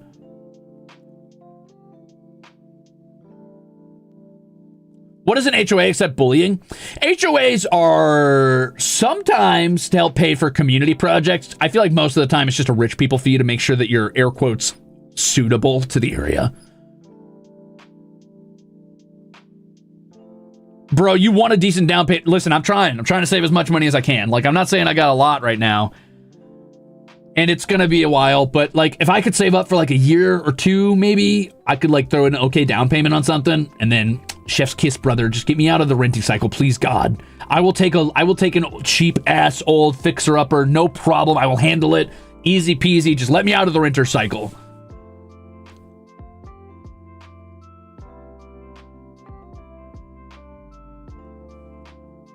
I'm sorry, Tiffy, that's brutal. Could you do like a garden that's not part of the yard? Like in a planter, essentially like a large, long planter?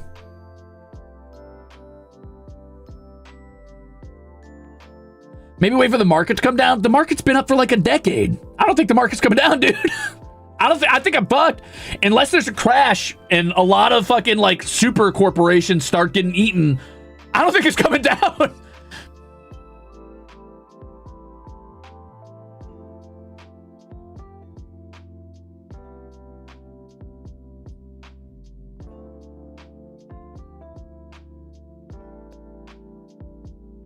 $4 years? I can't stay in the cycle of renting for 4 years.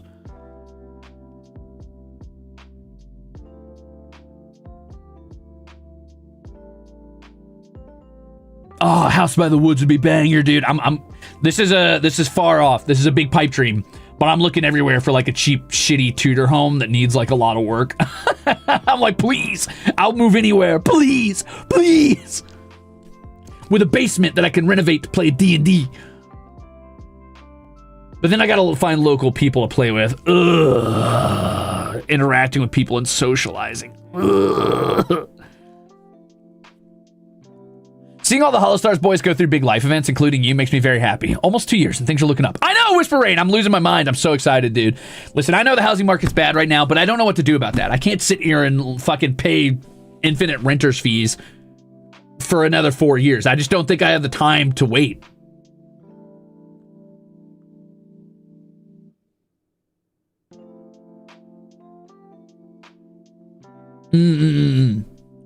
Yeah, but I don't want to live in Japan is the problem. That's the problem, Fred. I don't want to be in Japan. No, like, Japan's a beautiful place, and it's awesome for visiting. I don't want to live in a place where I feel like an outsider all the time, no matter what. If I step out my door, I'm getting stares, and I don't know the language. And it's like, yeah, I could teach myself the language, but it would take a long time, and I have to transport all my shit over there somehow, or sell all my shit that I've collected over the last 4 or 5 years of trying to, like, stop living like an ascetic monk. Like, you know, 4 or 5 years ago, I was living with nothing but a single box of my shit, a laptop, a backpack, and like 2 changes of clothes. And I've worked really hard to like gather up shit and live somewhat aesthetically and treat myself like I deserve to have a space to like exist in with furniture. And getting rid of all that and starting from scratch again would just be a nightmare. Plus, yeah, my cats. Mira says, it's all right. You don't need an oil princess love. We just have to get super aggressive at trolling you with these in all the color. Yeah, okay, relax. I'm not putting it on your guys' back solely that I get myself out of the situation, but thank you all the same for the soup. Anyway, the point is, moving to Japan is kind of out of the question for me at the moment. I even considered just like moving to another country where maybe like I wouldn't have such a strong language barrier or cultural barrier, but even that is kind of out of the question. I can't ship all my shit overseas. There's no way I could ever afford it. It's not even like I have a ton of stuff, but I've got enough that it would be very expensive. So I think I'm kind of locked in. I'm kind of fucked. It's Badlands or nothing for me, I guess. Isn't Canada like mad expensive too? Fuck that. Sell Suma. Ooh, wait a minute.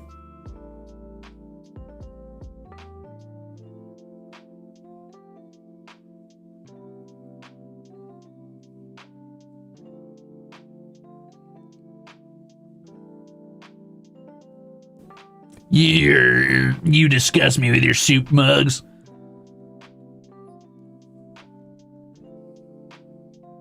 Mary Rich, oh my God, you're a genius. Is anybody here like insanely wealthy? And looking for like a pet? I won't smooch you, but we can be legally married or whatever. Is anybody here rich and looking to adopt? Is that okay? How's that sound?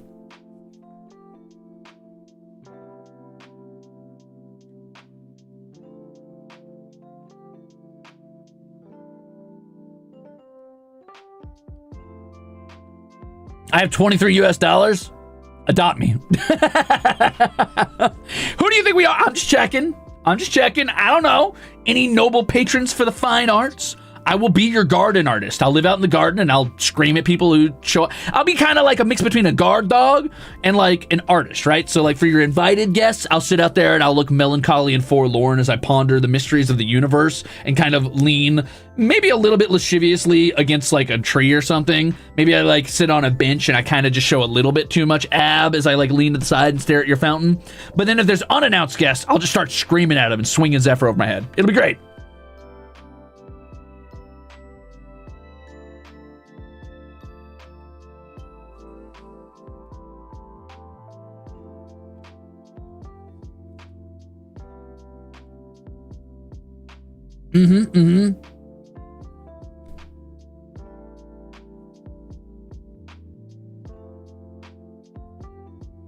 Yeah, man writes TTRPG scenarios in your garden and screams at people passing by. Problem solved, dude.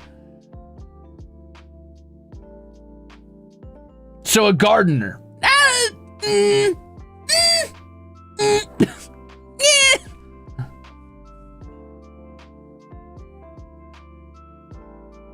I hire you to poke battle all solicitors? Only if you accept that I'm going to run in a full bug team.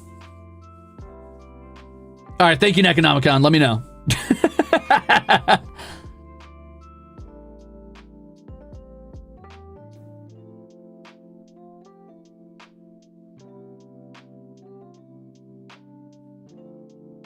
Didn't broke artists used to live in rich people's gardens? They did, actually. They did. It was actually apparently a relatively tough job at times because they weren't ever supposed to leave no matter what. They were supposed to be like garden hermits, essentially.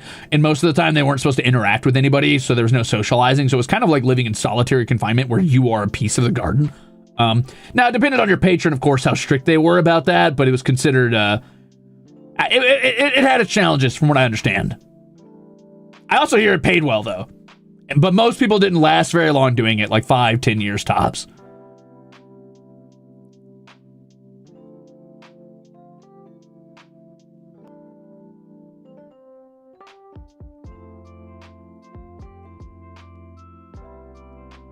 Bring back Renaissance patronage so you won't have to talk to anyone. Now that's what I'm talking about, baby. I need some wealthy dude to hire me as like as a patron. Not even hire me, just just be my patron. And I don't know what I'm gonna give him. I'll stream for him.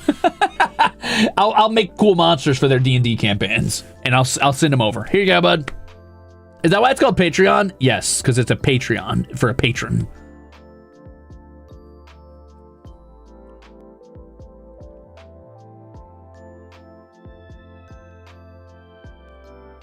Morning, Archimedes. Oh, also, while I was on this little week off or whatever, I found some new bookshelves. I posted them on Twitter, I think. Did I? Maybe I didn't.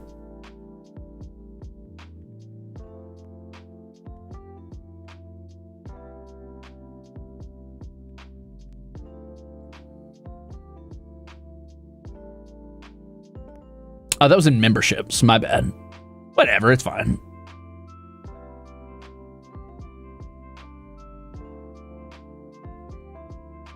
Anyway, I got new bookshelves. That's what's important. It was very cool. They're very epic. They're very awesome.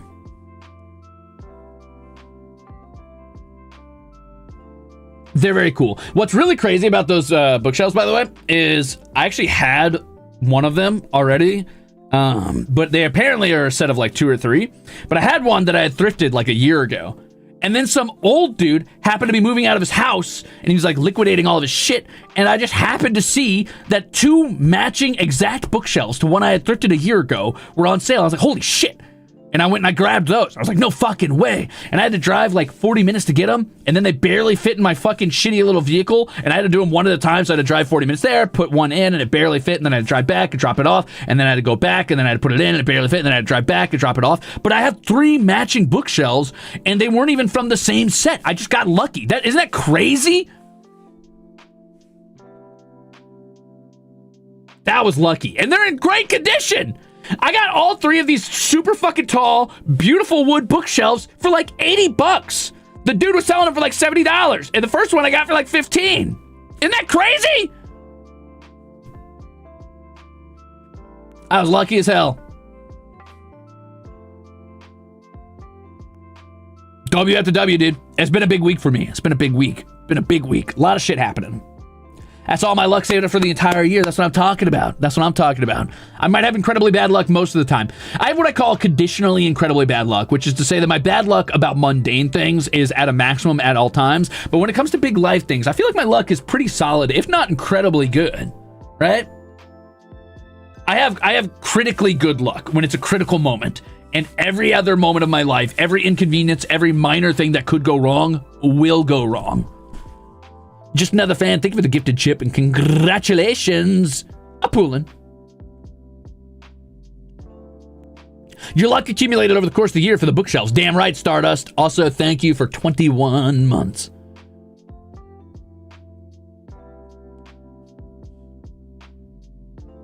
I roll 20s, but only when it counts. Yeah, exactly. I got bad luck, good fortune. Yeah. I've got good fortune, terrible luck. Violent Wolf, thanks for being a Ruzader.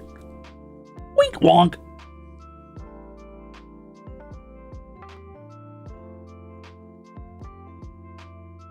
Yeah, didn't you roll a nat 20 on surviving that pancreas explosion? The amount of times I've rolled a nat 20 on like life-altering shit, like getting into like a state university when I really shouldn't have, graduating fucking high school when I really shouldn't have, surviving a pancreatic explosion, surviving drowning twice, surviving like 8 asthma attacks, fucking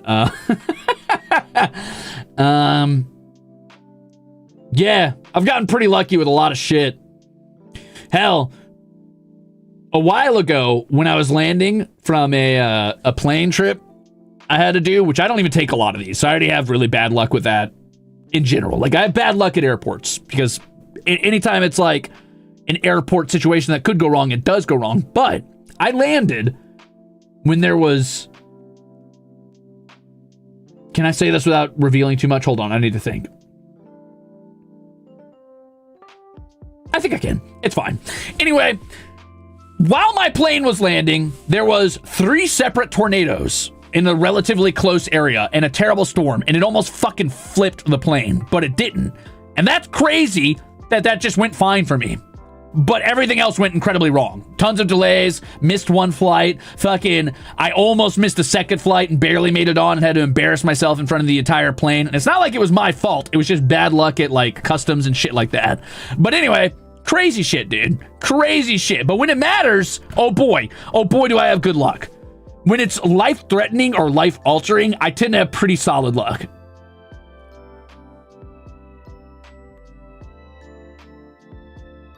But if it's day-to-day shit, it's as far down as you could imagine.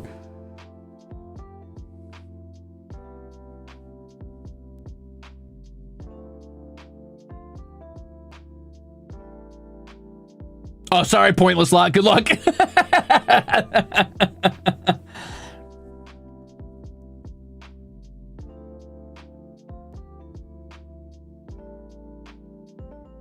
How am I still alive? Uh-oh.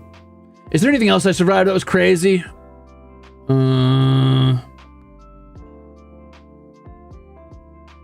mean, the fire, the house burning down, the flood, the house flooding. Man, I'm starting to forget my stories. I have so many at this point that have like almost killed me that I forget which ones are which. Huh. Anyway. Is there a natural disaster you haven't encountered? I had not experienced an earthquake until I got to Japan. Of course, the week I was in Japan or whatever, or in Zenokuna, an earthquake hit. But that was pretty cool, actually. I mean, not cool because it's scary and it wasn't damaging, thank God, and no casualties, no like property damage. But it's the first time I felt an earthquake, and it was crazy. But then everybody went about their business like nothing happened, so I just kept going like nothing happened. It was fine. I've never experienced a tsunami, no.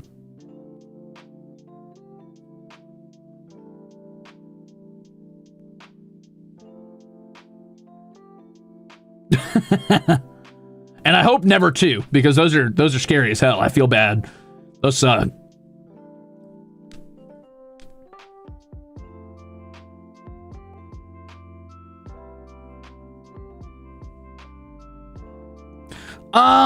Hurricane, I've been on the border of one when I used to live on the East Coast for a while, like closer to the coast than I do now. It wasn't bad enough to be like damaging to me, but it was pretty rough. A lot of bad things happened near that area. A lot of property damage, but luckily I was mostly out of the way. Flood and fire is crazy. Yeah, I had one house burned down when I was a kid, and that was crazy. And the only reason I think, okay, this is gonna sound fake, but I'll tell you anyway. I think I've told this story before, and I'm not gonna talk about like the sad shit because that's a bummer, and we're chilling here. But when I was a kid, I lived in this old, super fucking haunted house, and at least, you know, my family said it was haunted. I personally don't really buy into the supernatural stuff, so I don't know. Maybe it was, maybe it wasn't. But I was having a really bad night, and I had a lot of nightmares as a kid, and I was always super afraid of everything all the time. I was afraid of dark places. I was afraid of being in buildings alone. I was afraid of like going into rooms by myself. I was afraid of spiders. I was afraid of deep water. I was afraid of swimming. I was afraid of heights. I was afraid of like choking on food constantly. But anyway, I had this really bad feeling, and I couldn't sleep on one particular night, and I would not let my siblings sleep, and they were super pissed at me. My older sisters were so mad that I kept waking them up and being like, I tried any trick, you know, like let's go play video games. Like, no, we're gonna get in trouble. I'm like, okay, well let's just play toys. And they're like, no. And I'm like, well, what if we sneak in the attic and we go get like some Legos down or something? Like, no, go to sleep, Ruze. And I'm like, I really don't want to go to sleep tonight. And I couldn't remember what it was that pissed me off. Maybe I had a bad dream or something. I don't know. But I really did not want to sleep. And it just so happened that night the house caught fire and my stepmom just started fucking losing it, screaming for us to get out of the house. And my little brother was like a little baby at the time, and we had to fucking flee the house in the snow, and none of us were fucking dressed for the snow, but the flames were already way too big. So my poor little brother's out there, like, no pants, having been in the middle of being changed. I'm like in my PJs and a T-Rex sweater. My oldest sister is not even fucking like clothed properly, running barefoot through the snow to run to our neighbor's house to call the fucking fire department. But I'm like, damn, if I hadn't been awake at that time, would I be dead? If I hadn't kept my siblings awake, would they be dead? I don't know, but talk about good luck, I guess. Bad luck that the house burned down. Good luck that I was not willing to let my siblings sleep that day.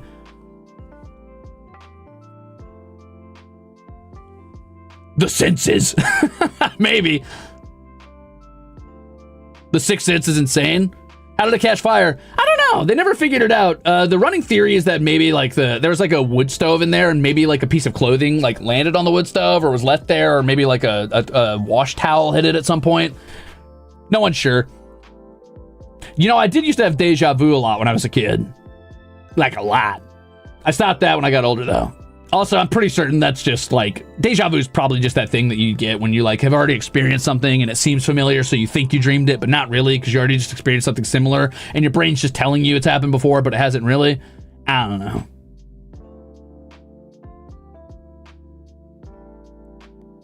Is that why you have hardcore paranoia? I don't think so. I think that's just natural. That's a part of me. That's who I am as a man.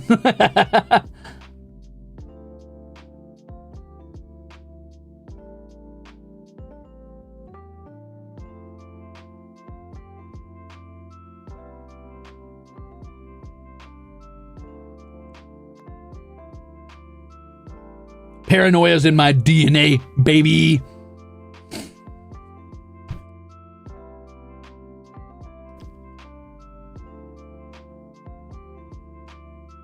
Got a spider sense for life-threatening events? Maybe. Maybe. Is there any other weird scenarios I've run into where I almost died? The flood. That was crazy, dude. You want to know what's surreal? That flood got so high, even though we were up on a hill far away from the river we were living at the time. I mean, this had to have scaled at least 4 or 5 stories up. Like, that's how deep it was. It was like up 4 or 5 stories. We were on a hill and it still flooded my basement and my first floor and some of my second floor. I had to like get in a canoe and paddle up the street, and it was super eerie and super, I mean, honestly kind of cool in a way. It seems like a dream in my memory. Paddling up this fucking street, because like it's a fucking street, right? And there's street lamps still on in the water, just illuminating this like dark water. And it felt like I don't know, like a Hideo Kojima scene or something, where it's like there's houses, they're halfway underwater, there's street lamps working, and you're paddling next to something you know is not supposed to be in water. It's crazy. Kind of cool though. I got banned for saying to use your miasma for evil. I love that in car. Thanks for 17 months. You got banned? That's crazy. Was it pretty? In a weird way, yeah. I mean, if I wasn't soaking wet and like cold as hell and pissed off that like I had to like flee and that I wasn't sure if any of my like belongings were going to survive it, which most of them didn't. I did save my Wii though. But yeah, it was surreal. It was interesting.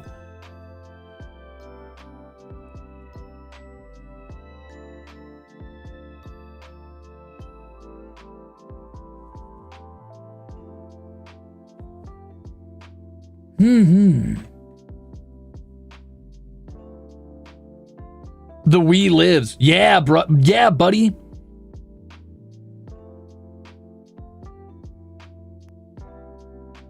Doesn't that paint a beautiful image? It was kind of cool. It was kind of cool. Government, Mane-san, this man needs insurance. Give me insurance, government, please. Protect me. Take out life insurance on me. You'll make a killing, government. Come on. There's a good chance I die. Or maybe I'm immune to it. I don't know. So far, I have proven immune to death, and we'll see how long that lasts. But at the moment, I am immune.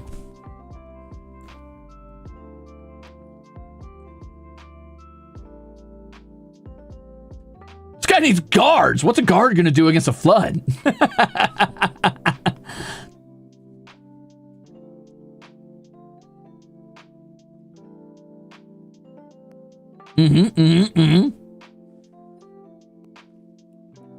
What else did I do? I did a bunch of homework for the government while I was, away.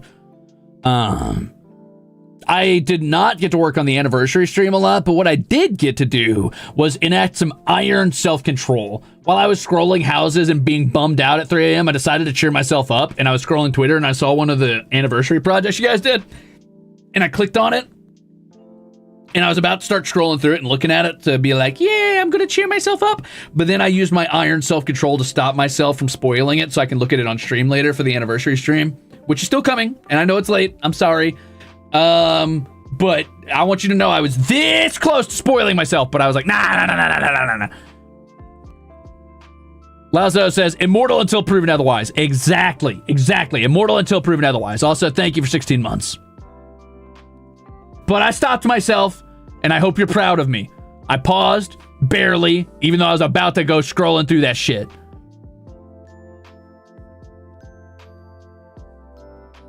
So yeah, to summarize, I did a fuck ton of homework that I can't really talk about yet. Family visited me. I visited family. That was a bit of an annoying trip, but it was worth it. Delicious food. I got a credit card, which is just so insane to me and means the world. And I know that's stupid, and a lot of you are probably like, I've had a credit card forever, Ruze. That's not special. Like, oh, like you're an adult man. Like, you should have had that figured out. And like, I know, dude. I know. All right. Like, I have had very poor examples for how to function in society, and I'm learning it all from scratch, and I'm very lost, and I'm trying to figure out how to do things the right way instead of skirting the law like I've done most of my life. And I'm trying to like get things fixed up and by the letter. So that's really big for me. I'm still giddy thinking about it. I've got a meeting with a home loan person or whatever, so that'll be cool. I disappointed a cop. I got my car illegal again. I got some new shelves, some new bookshelves. That was cool. And I got a Christmas tree. So, yippee! I'm trying to grow up, dude. Am I going to do a 20% down? I don't know. Probably, I guess. Though that sounds incredibly expensive. That sounds impossible for me. I don't know. Isn't 20% down like... Here, let me run some calculations, actually. Let's say it was like a cheap place, right? Because like... Calculator. What's the average rate for houses now? Probably insane. I'm definitely not getting average. I'm getting below average, no doubt, if I get lucky enough to get one. But let's say the average is like... Oh, actually, I can Google this too.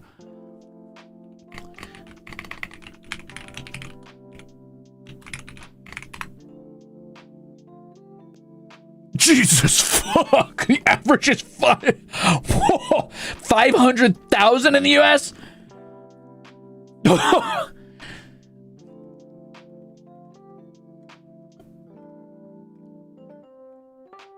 Okay, so yeah, no, I'm not getting average or anywhere near that.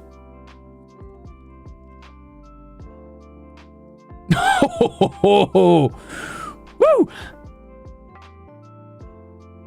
Because I could never put a down payment on that. A 20% down payment on that would be $100,000.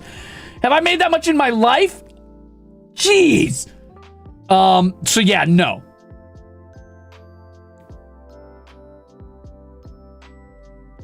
Let's assume, oh my, holy shit. So let's say like 250 maybe. I could probably find a really rundown piece of shit for that. Oh my god. Oh, that's so 50. Oh my god. I don't know, dude. I'll figure it out. I don't know. Holy shit. It's very location dependent. Don't be discouraged. Okay. Thank you for 19 months, Blaze. Holy moly, dude.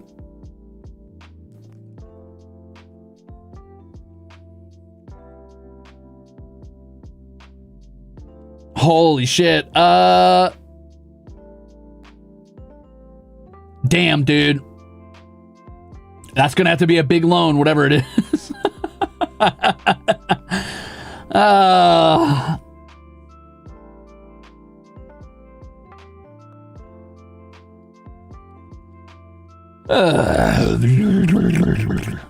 I'll figure it out.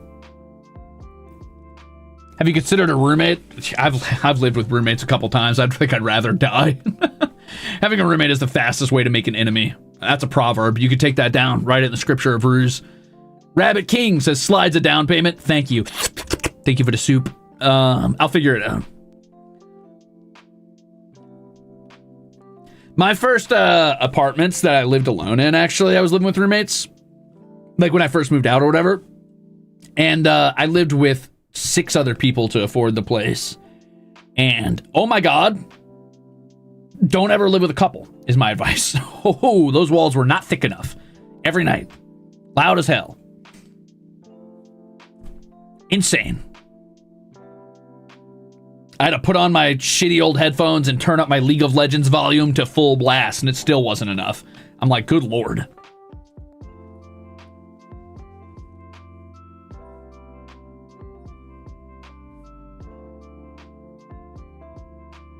You lived in the dorms? Uh-oh. Sorry.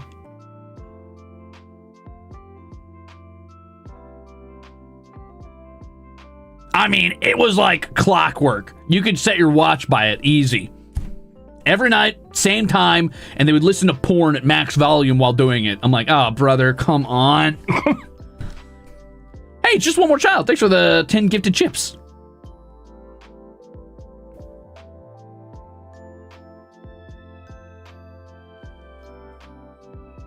Good heavens. It was crazy, dude.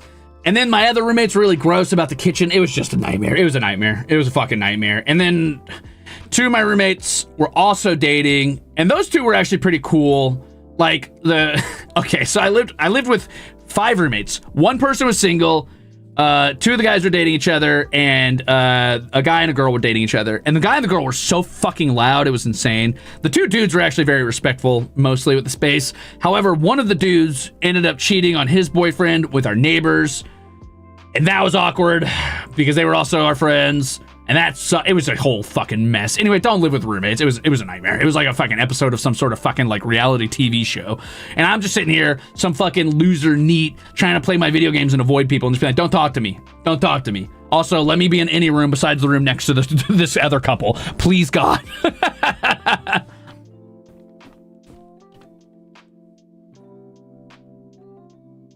Holy shit. Seasoned Salt, thank you for the Crimzupa. So you survived water, fire, and you're good with knives. Ruze, be honest with me. Are you Jason? Did you or did you not face off with Freddy Krueger in the year 2003? Joking aside, though, I admire and respect your resilience to push through all this stuff life threw at you. First of all, thank you so much for the Crimzupa. That's absolutely crazy. Thanks for all the fucking renewals and soups today, gamers. That is a lot. You know what? You've earned it. You've earned your right to put your soups in a cylindrical receptacle, but not in a mug.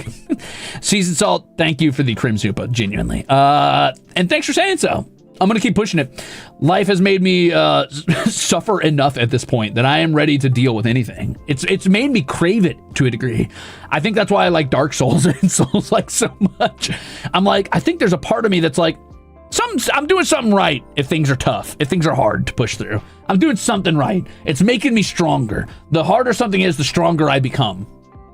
Tapioca Bread, thanks for half a year, by the way. Don't go hollow. Exactly. Exactly, Jade. I'm not a masochist, but I do seek adversity.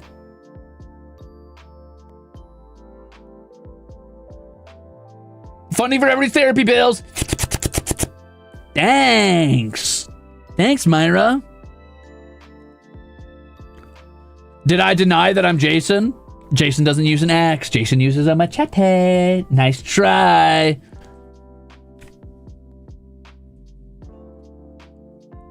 Bruce really looks at God and says, give me tougher battles. No, I'm okay. My battles are tough enough. Thank you. I'm all right. I built enough character, dude. I've got character sheets for days. I've got them lined up. I've got multiple backup characters set up just in case.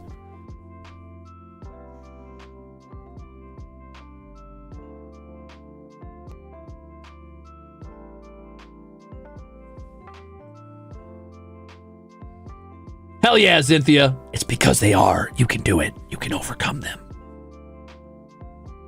He does use an accent. One of them. He actually, shut up. Fucking nerd, dweeb, dork. Get in the locker. Fucking. Actually, he does use them in one of the movies. Ass. Thanks for the soup. If video games taught me anything, running into enemies means I'm heading in the right direction. Some Redditor, probably. Exactly, Reese Pieces. Exactly. Also, thanks for the soup. Shadow Cross Zero, thank you for the 5 gifted chips. Nerd on nerd violence. Yeah, so be it. You were calling people nerds, Crimzon Rulez? You? Oh, I thought I was a normie. What happened to being a normie? Am I a normie or am I a nerd? Which one is it? Come on, figure it out.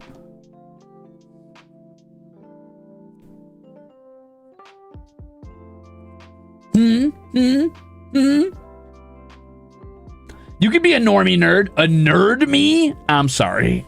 You're both. Try Homestuck Fanatic. Ew. Schrodinger's nerd?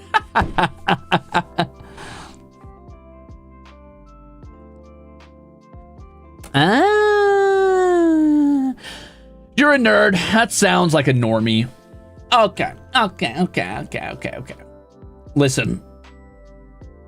Schrodinger's nerd is insane. That's crazy. When you try to parody a weeb, you become normie. The kind of normie who thinks Stranger Things makes him a nerd? Wow. You caught me. You caught me in my tragic, crippling addiction to Stranger Things. Fuck. Shit. You got me. It's the age of the nerd. We rule the world now. That is true, actually. That is true. But, so what defines a normie now? Is being a nerd a normie? Does that mean somebody who's like big into like fitness and sports and stuff and I don't know, drives a Ford F-150? Is that different now? Is that not a normie? Interesting.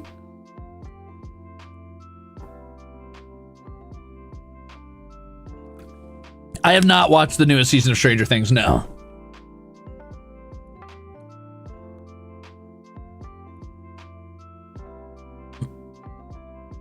To me, a normie is just someone who's average or something. Oh, normies are just boring now. Oh, well then I'm the furthest thing from a normie, sorry. I'm sorry. I might be the most interesting man alive.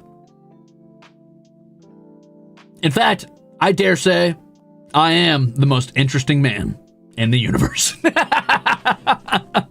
I say that with all of the humble fuck yous I can muster. What can't you do, Crimzon Rulez? What can't you do? He's learning keyboard, he sings, he dances, he cooks, he writes TTRPGs, he makes voice packs, he does everything. He's Crimzon Rulez. He fights monsters, he survives natural disasters, he battles bears in hand-to-hand combat. Crimzon Rulez, the most interesting man in the universe. I walk in heels in Minecraft.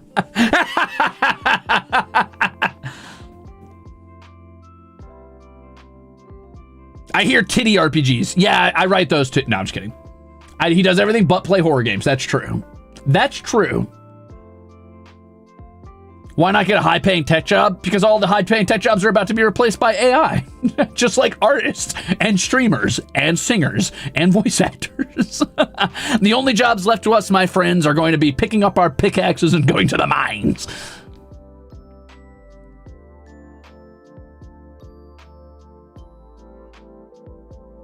Yay! We're all in hell! It's okay, we're not there yet. Fight! Fight! Do not go quietly into that good night. Fight!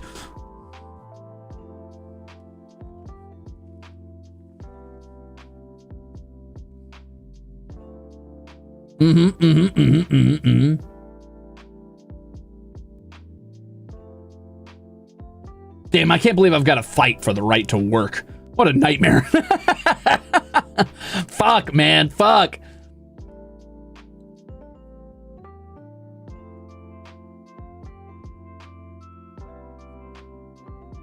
So annoying.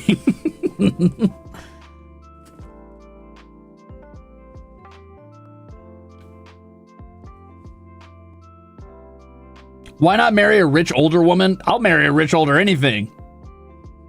Sign me the fuck up.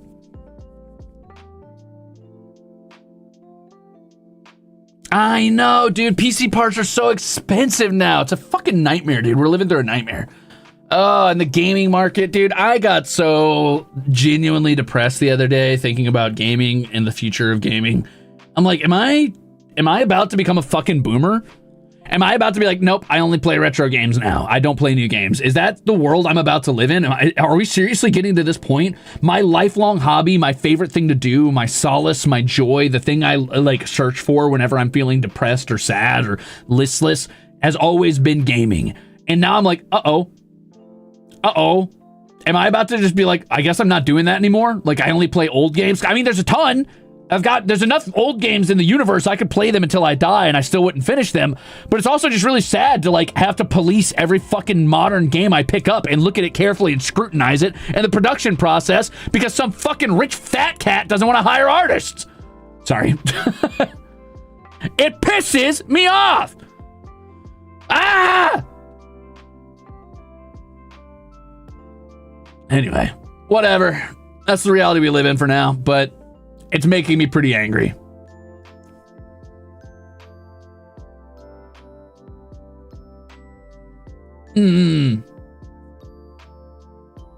Governmental. I didn't say any specific. I'm not saying anything specific. I didn't say any specific games, specific companies.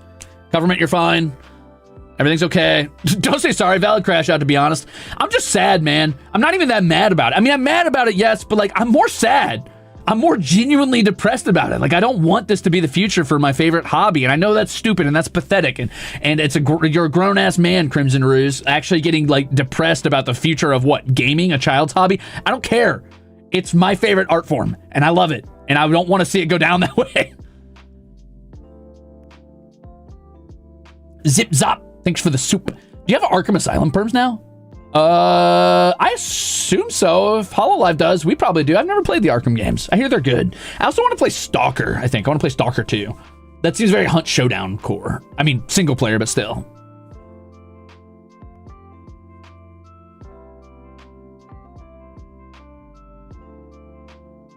Dude, I saw that post about the AI dubbing of anime. That's so sad, man. That's so sad. It's every single fucking like aspect of like art right now in artistic mediums is just being fucking assailed. Ah!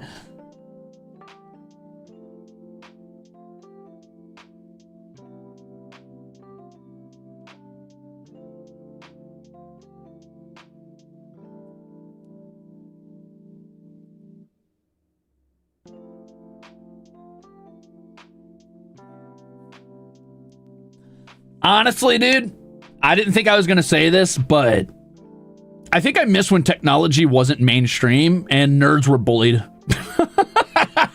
As a nerd who was bullied all my entire life growing up and who had a big chip on my shoulder about that for a long time, I think we got to start bullying nerds again because nerds in charge is, things didn't get better. They're as bad as anybody who used to be in charge, but now they have the technical know-how to make all of life an existential nightmare at all times. So that's not great. The only thing more insufferable than like a rich fucking idiot who is like born into wealth is some rich idiot who is born into wealth but also has a tech startup.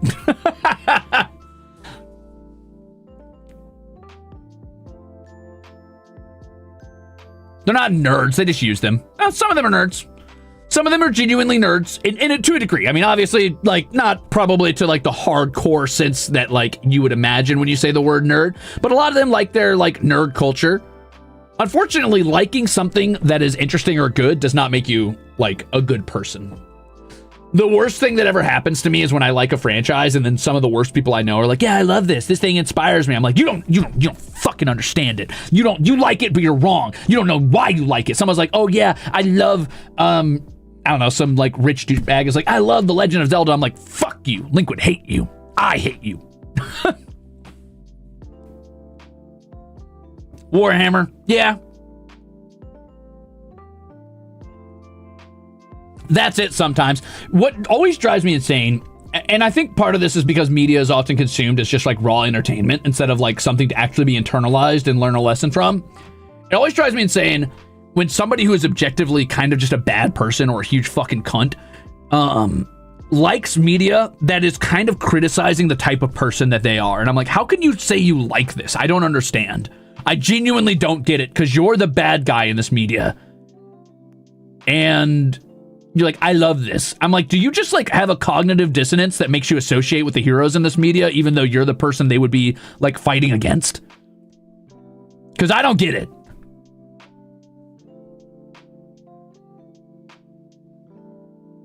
Bad guys don't think they're the bad guys. Yeah, sometimes I get it. Like obviously, nobody really truly thinks they're the bad guy in their own narrative, but there's a cognitive dissonance there that has to be in place because some of these are just like straight criticisms of their worldviews and belief. They will preach direct opposites of the like media that they're enjoying. I don't know. It's like people who grew up like watching Avatar: The Last Airbender and then are somehow like pro-fascism. I'm like, how, dude? Like, you saw the effects of this. You know this is bad. Like, when, how? What are you talking about? Narcissism is always answered. That's true. That's true.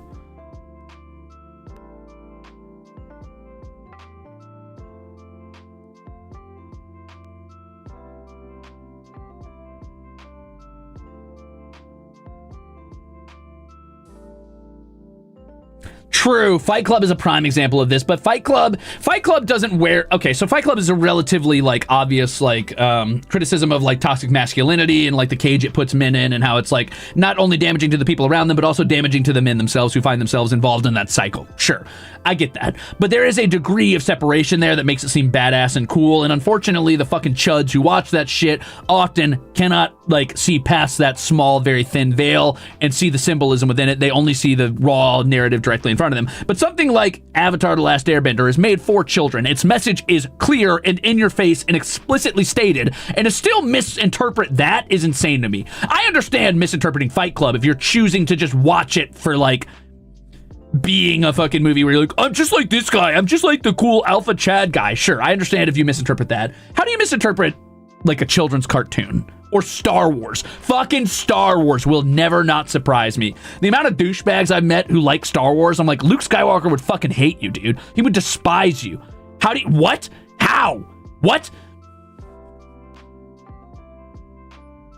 Oh, Vinland Saga. Don't get me started. Don't even.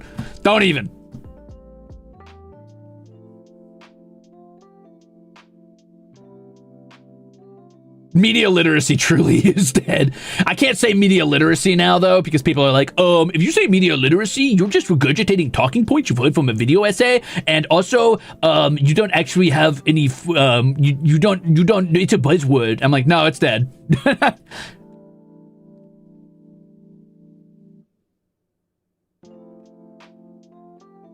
I haven't watched enough Attack on Titan to have a comment on that.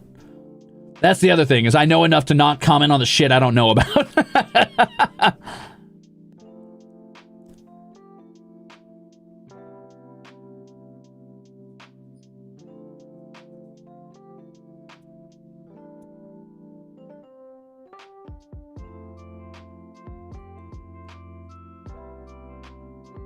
Damn, that's crazy, Pwong.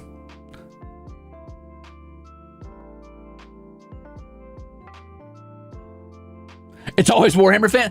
You know what's funny is I recently, just yesterday actually, out of nowhere, I got an urge to play Rogue Trader and I loaded it up and I'm like, Warhammer has so much potential for interesting narratives and stories about people that are existing in a totalitarian regime in a like super like ultra restrictive, like hyper religious, sort of just nightmare government. And it rarely tells those stories because it's too busy talking about the cool super soldiers who live on the fringes of this reality fighting aliens. And I'm like, that's fine. I think that's cool too because the focus on that is cool and it is objectively badass. Space Marines are badass. Like Lehman Russ tanks are fucking cool as hell. I get it. I understand.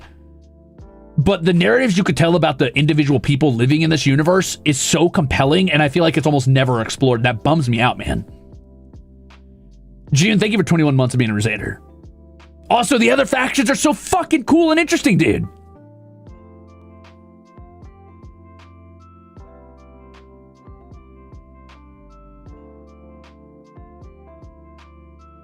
Yeah, Darktide is actually an interesting look at sort of the regular people on like the ground floor of this scenario. It's still very much like, look at how badass the humanity's empire is, and look at how cool these like fucking like sewer slide squad rejects are going in here to fight the corruption or whatever.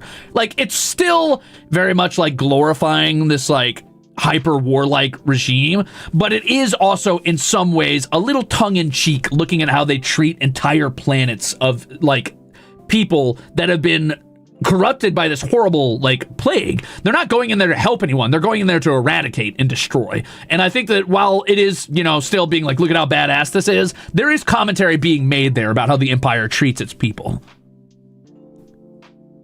I had a friend once who gave a PowerPoint on Warhammer, and it's really interesting. I agree, Minty Honey. I think Warhammer is really cool, and honestly, I want to dive deeper into the lore behind it. I especially like Warhammer Fantasy just for the aesthetic, and because I think it's got interesting writing when it is written well. But I think 40K is one of the few sci-fi like settings I'm curious enough to be like to want to know more about.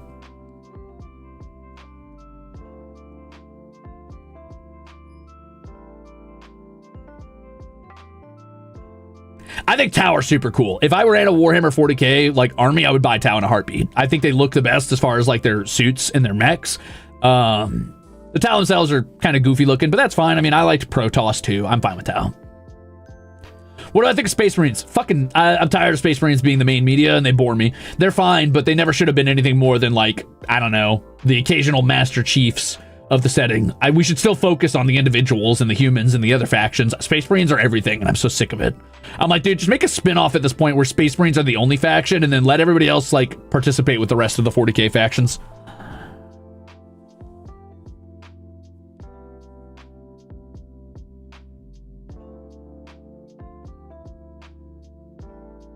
Yeah, Hidetoshi, you're right. There are objectively and numerically plenty of planets and regions where everyday life is normal. You're right. They don't talk about it, and that's a bit of a bummer. There is an interesting novel, I think, and I don't know if this is a novel or not, but I remember that this is very tertiary knowledge, so bear with me. But there is some narrative out there about a space marine who crashes on a planet. His armor is destroyed in the process, and the people pull him out of his armor, but he has amnesia because of how hard the hit was. And he exists on this planet that is so far on the fringes of society and has been forgotten by the Imperium for so long that nobody visits it, to the point where they live in a medieval feudal society and think he's some sort of like divine or angel, if I remember correctly. And he just finds himself in this medieval world where he's basically like an angelic giant sent down, and he lives amongst these people and like has a normal-ish life for the first time ever because he's been a super soldier forever, but because he has amnesia, he's like just living amongst these medieval peasants, and it's written like a medieval novel until he like obviously gets his memory back or whatever. That's compelling. That's interesting and sounds cool. I would read that. I don't know what it was, but that sounds cool as hell.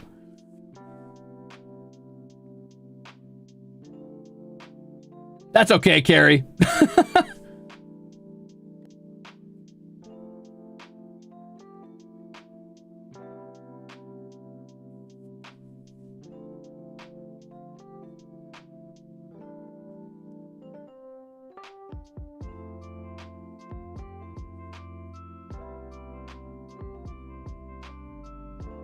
There's a cool comic about a farmer on a medieval planet who thinks Marines are all literal angels and Xenos are all demons, and the God Emperor protects them from.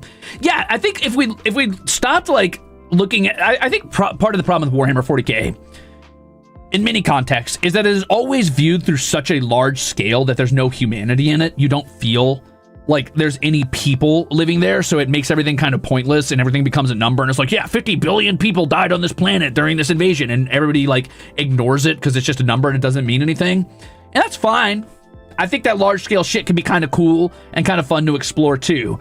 But the potential and the amount of seeds that are sown for like interesting writing from the perspective of the people like living through this weird indoctrinated society is really interesting and compelling. And writing a character who genuinely believes that aliens are mythological demons and that their emperor is an actual god is compelling and would be interesting to explore.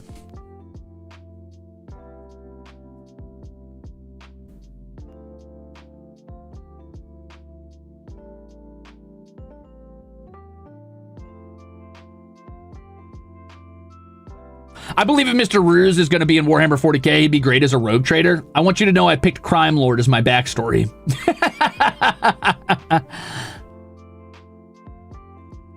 Am I much of an ebook person? No, I've never really listened to any ebooks yet, but I should. Matthew says that's basically half the Primarch's lore. Also, have you looked into Dark Heresy and one of the 40k TTRPGs focused on inquisitorial agents? I have not. I have not.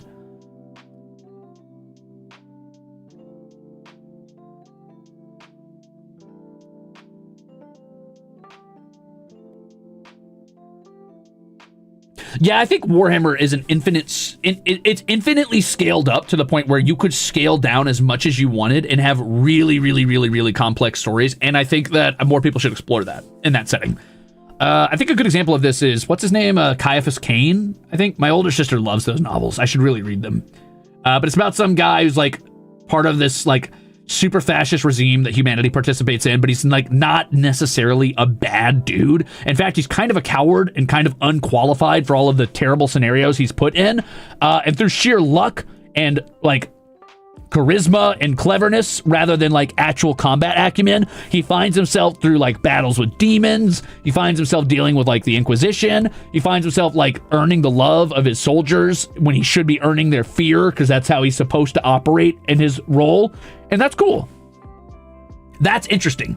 He's like failing up constantly. Nitro Rugrat says, Dark Heresy tax. Wow, thanks for the soup. Thank you, Matthew A, for the soup. He's Gavis Bettel. Yeah, well, there you go.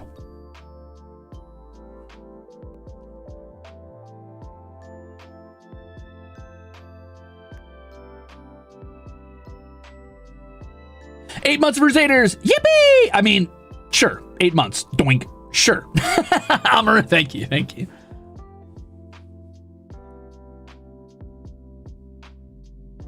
They don't put Gavis Bettel in Warhammer. When are they going to put Crimzon Rulez in Warhammer? When are they going to put a devilishly handsome, incredibly charming, most interesting man in the universe, super smart, super strong, best there ever was with the worst luck ever in Warhammer? When's that happen? When are we doing that?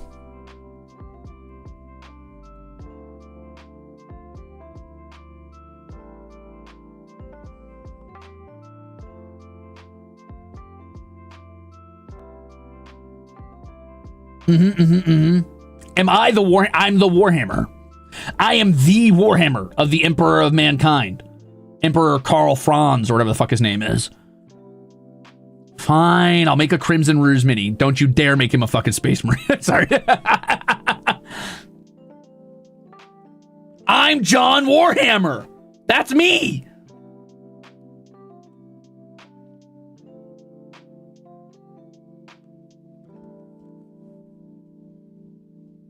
There's a guy named Dante in Warhammer.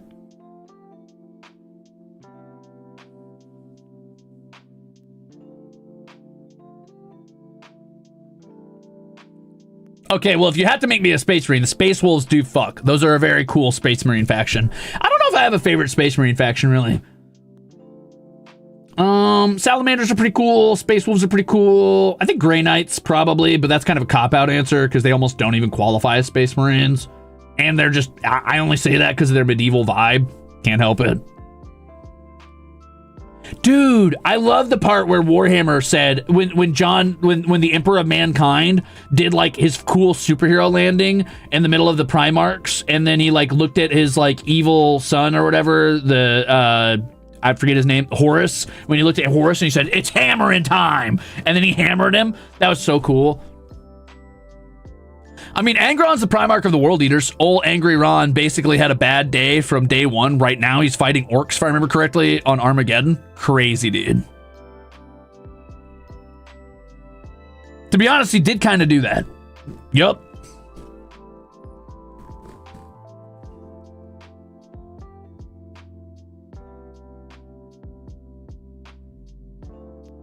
Dude, the orcs are funny as hell.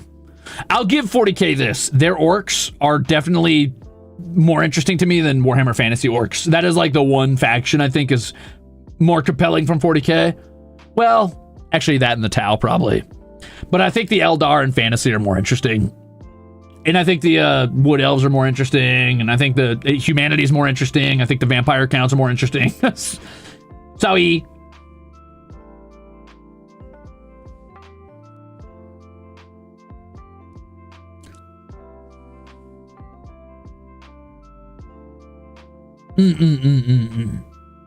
When am I getting Space Lizardmen? My favorite Warhammer faction is the Lizardmen. So when am I getting Space Lizardmen?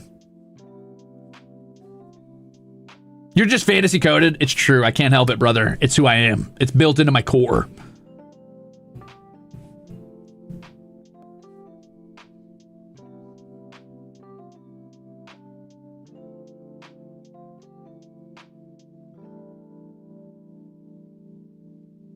I forgot my latte. You guys forgot to remind me, and now it's almost too late. Isn't that just the Tyranids? Tyranids are the... Tyranids don't have a fantasy equivalent. I guess Skaven maybe, but not really. I think Tyranids are pretty cool too. I actually like Tyranids. I would paint a Tyranid army. I think if I wasn't running a Tau army, I would run a Tyranid army, but I only say that because I liked playing Zerg a lot in StarCraft, even though I was dog water at it.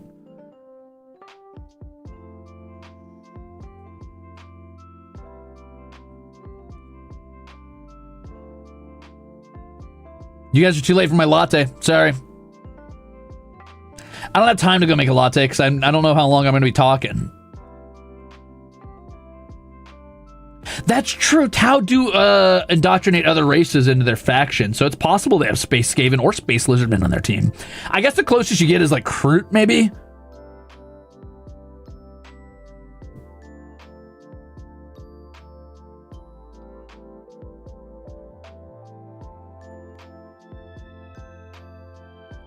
Thanks, Percy. I try.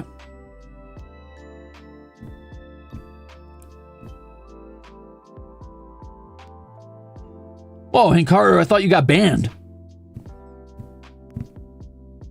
Have I seen Avatar, the one with Pandora? I have. It's the narrative is a little bit like the overarching narrative is a little derivative, but I mean it's cool. I like the ecology a lot. I like the world building.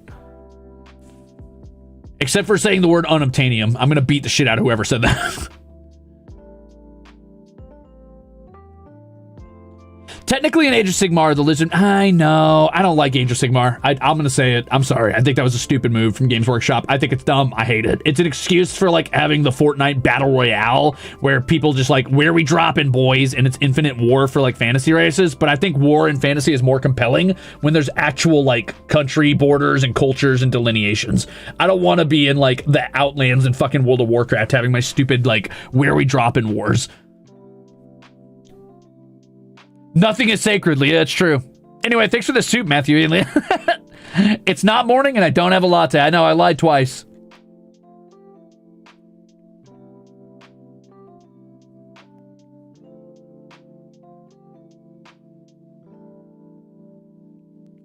Look up the Saurian star host from One Page Rules. All right, I'm going to look him up, but I'm going to be disappointed because I guarantee it's going to be some article from like 400 years ago.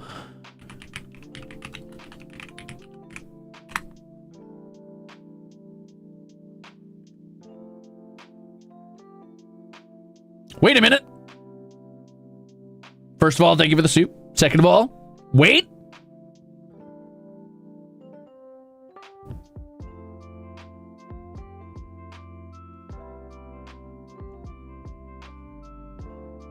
Ah, so there's Ratmen here, huh?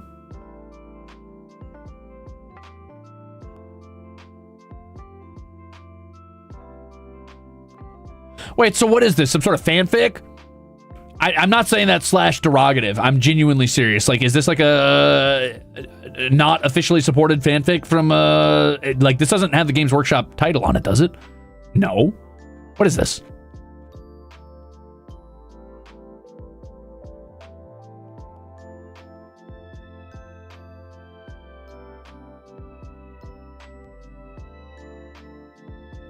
If anything, what are your thoughts on the Gortrek? What are your thoughts on Gortrek Gurnison? The Realm Slayer audiobook is the best, and he is the dwarfiest dwarf that ever dwarfed. I have no opinions on him or his beautiful tall man companion, who are totally just roommates. They seem cool. I have no strong feelings one way or the other because I've never read about them. I've heard good things.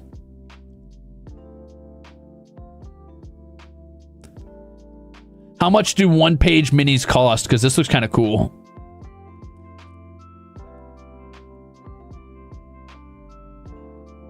Oh, that's a Croxagore wannabe. Very cool.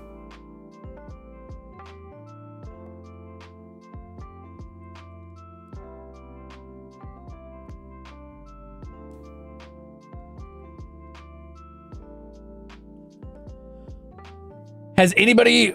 Okay, so from a non-biased standpoint, money aside, how does one-page rules hold up compared to like Warhammer and mechanics? Is it as fun? Is it as in-depth? Because one page is not a lot for how many rules tend to be in those.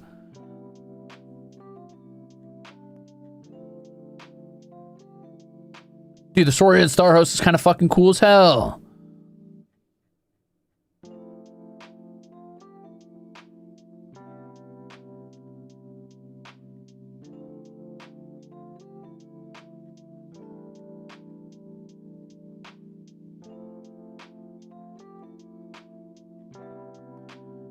Oh, the alien hives are cool as hell, too. Wait a minute.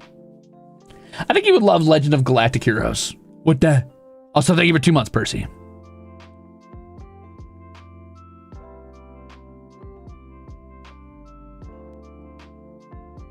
Okay, scan hunter, interesting. I'll look up Legend of Galactic Heroes, why not? This has just turned into like a yap at Crimzon Rulez stream, and that's fine. I like how casual these are. Ooh, this looks pretty good. Oh, who's that dude with the hair and the cape? Wait a minute. Oh, wait a minute.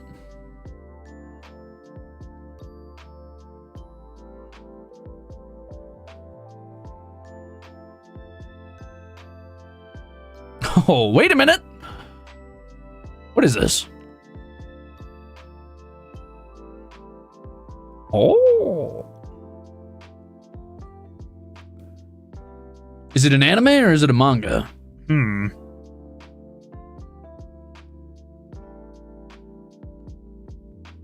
Oh, it's novels. Ooh. I would rather read the novel, I think, but I'd be interested in watching the anime too.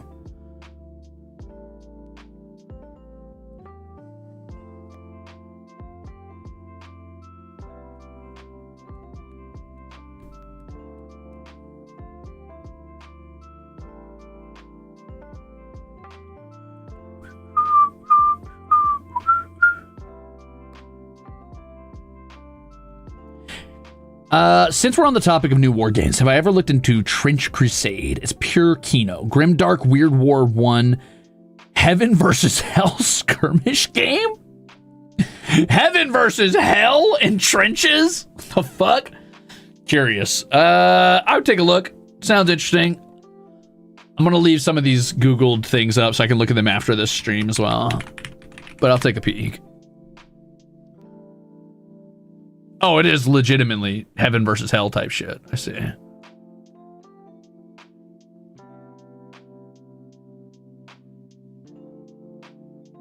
Oh, but there's only 2 factions, huh?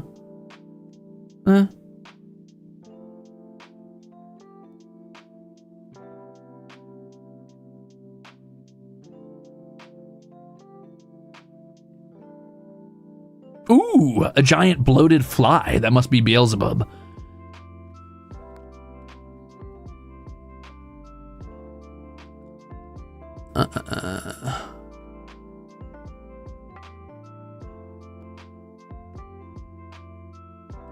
Blah, blah, blah, blah, blah, blah. Where do I see the factions? Where do I see the factions? Some of the demon designs in this do fuck. They're pretty cool. I'll look into it a little bit more later. That's pretty cool. Raven, thank you for 22 months of being a jackass. Says, hi, Iris. I finally caught up to the Lord of the Rings watch-alongs. Any plan to do the third movie? Truly enjoyed the yap along over the holiday break. Did I not watch the third movie? Seriously? Did we not watch the third movie? Holy shit. Anyway, thanks for 22 months. I guess. Sure. Yeah, I guess I plan to do that if I haven't. I thought I did. I thought we watched Return of the King.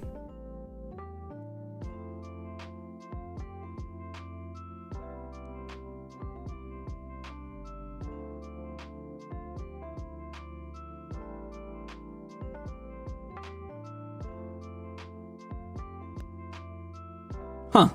Weird. Well, if I didn't, I would, but man, I can't believe I would have a hard time believing I skipped that.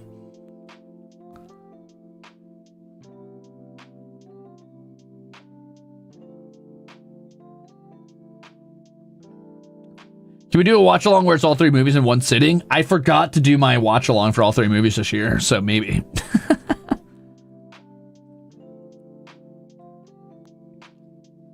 You did. YouTube just hides it. Oh, so YouTube hates me and they want me to die.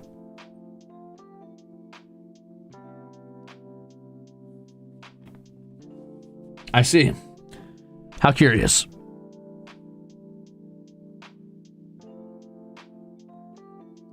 Have I heard of A Way Out? Isn't that two-player game where you play as two prisoners? I would have to find somebody willing to commit to playing that with me for a while. Possibly. Wait, was that this year? Was that in April? Oh, shit.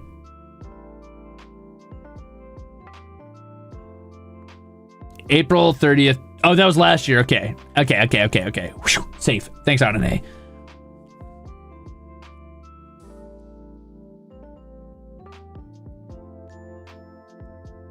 I was like, no shot. Cute glasses? Wow, thanks. We made them myself. No, I did not. That's a lie. I'm sorry. I lied to you. I'm sorry about that. Chloe made these, but you know, close enough. It's in my Minchi playlist. Let's go. You can find it in my Minchi playlist. That's where you'll find it. 2026 is in fact 31 days away. I don't know. You're not breaking any rules. You're okay, Venus. But also, I don't know if I'm willing to commit to a co-op game right now, mostly because I'm probably going to be cutting back on gaming streams a little bit. I'm not saying a ton, but I'm trying to like hold myself to the idea Octavio's doing where I only work a certain amount of hours a day. And that means that I only have so many hours to stream. So I got to be careful about what I do.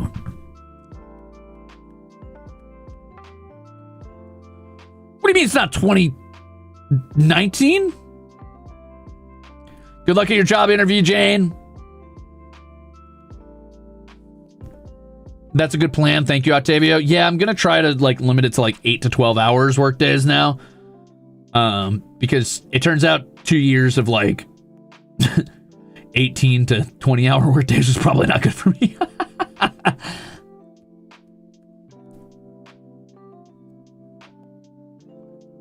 Remember when 2016 was almost 10 years ago? I do remember that, yeah. Do you like King Arthur setting for stuff? I do. I need to get back to playing Tainted Grail, actually, because that's in the Arthurian setting. Am I ready for 2026? I guess, yeah. I don't know. I hope so. I hope it's a better year for me. I hope it's a better year for everybody.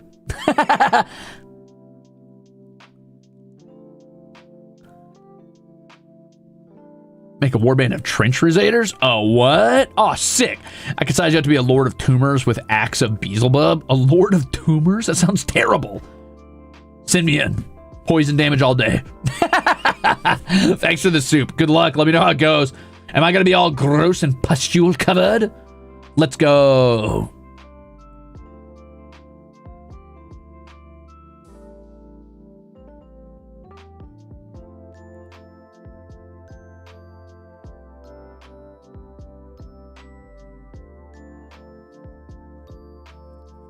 Oh yeah, that's right. I changed my build to turn people into cheese in Tainted Grail. I might go back to my Parry Axe build. That was a lot of fun. But we'll see. We'll see.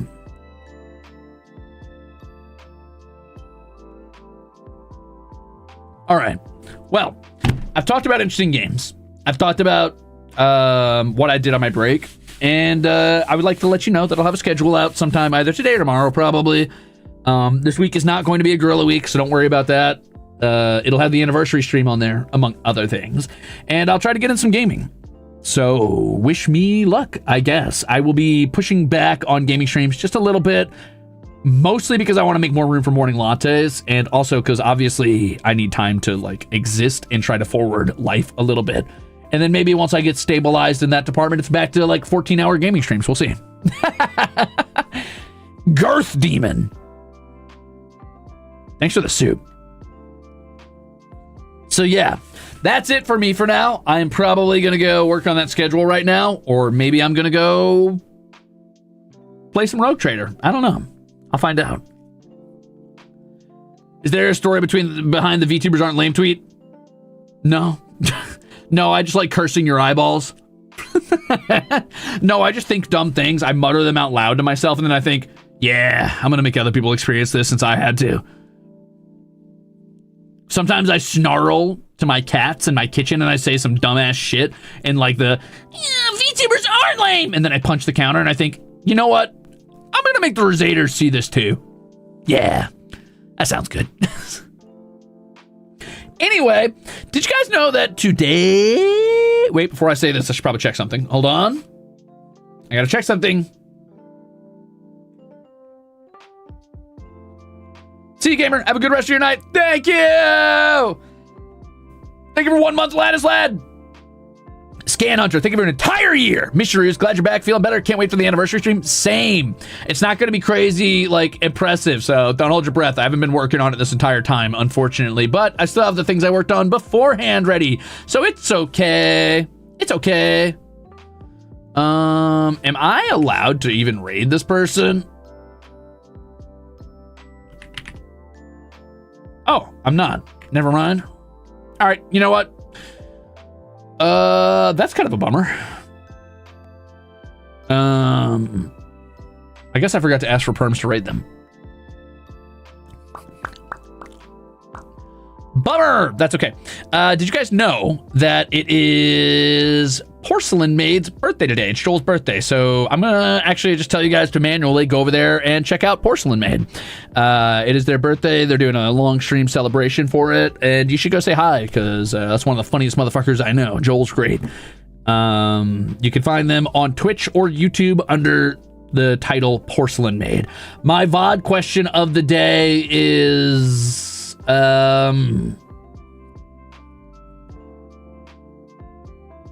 what's the best holiday and why? Okay. That's all. Bye-bye. Thank you for hanging out for my very super low-key comeback stream that was mostly just me yapping. It's been a lot of fun. God, I really got to stream more often. I get insufferable, and that's when I start snarling and saying dumb shit to my cats. Or God forbid my poor little brother's over and I have to like, he has to deal with the brunt of my like high energy, like I've got to yap at someone and I've got to say stupid stuff in stupid voices. And he's like rolling his damn eyes at me. He's like, you're an idiot. I'm like, yeah, sorry. Okay, so anyway, I'm going to keep like streaming so I can let that energy out at you guys instead. Bye! Soup doesn't go in mugs, nerds. See you later. Thanks for hanging out. Bye-bye. Bye-bye, bye-bye. Bye-bye. Oh, go hang out with Joel. No, it doesn't. Bye. Oh, thank you, Iwashi, for the life-work balance of the most interesting man, who also happens to be Mayoshi. Here's some soup to top up the Tudor House funds and not to go in a mug. Thank you so much, Iwashi. Bye. Thank you guys for all of the soup and all of the chips and the warm welcome back. I guess there's only one thing to say to that. Ew. Fan energy.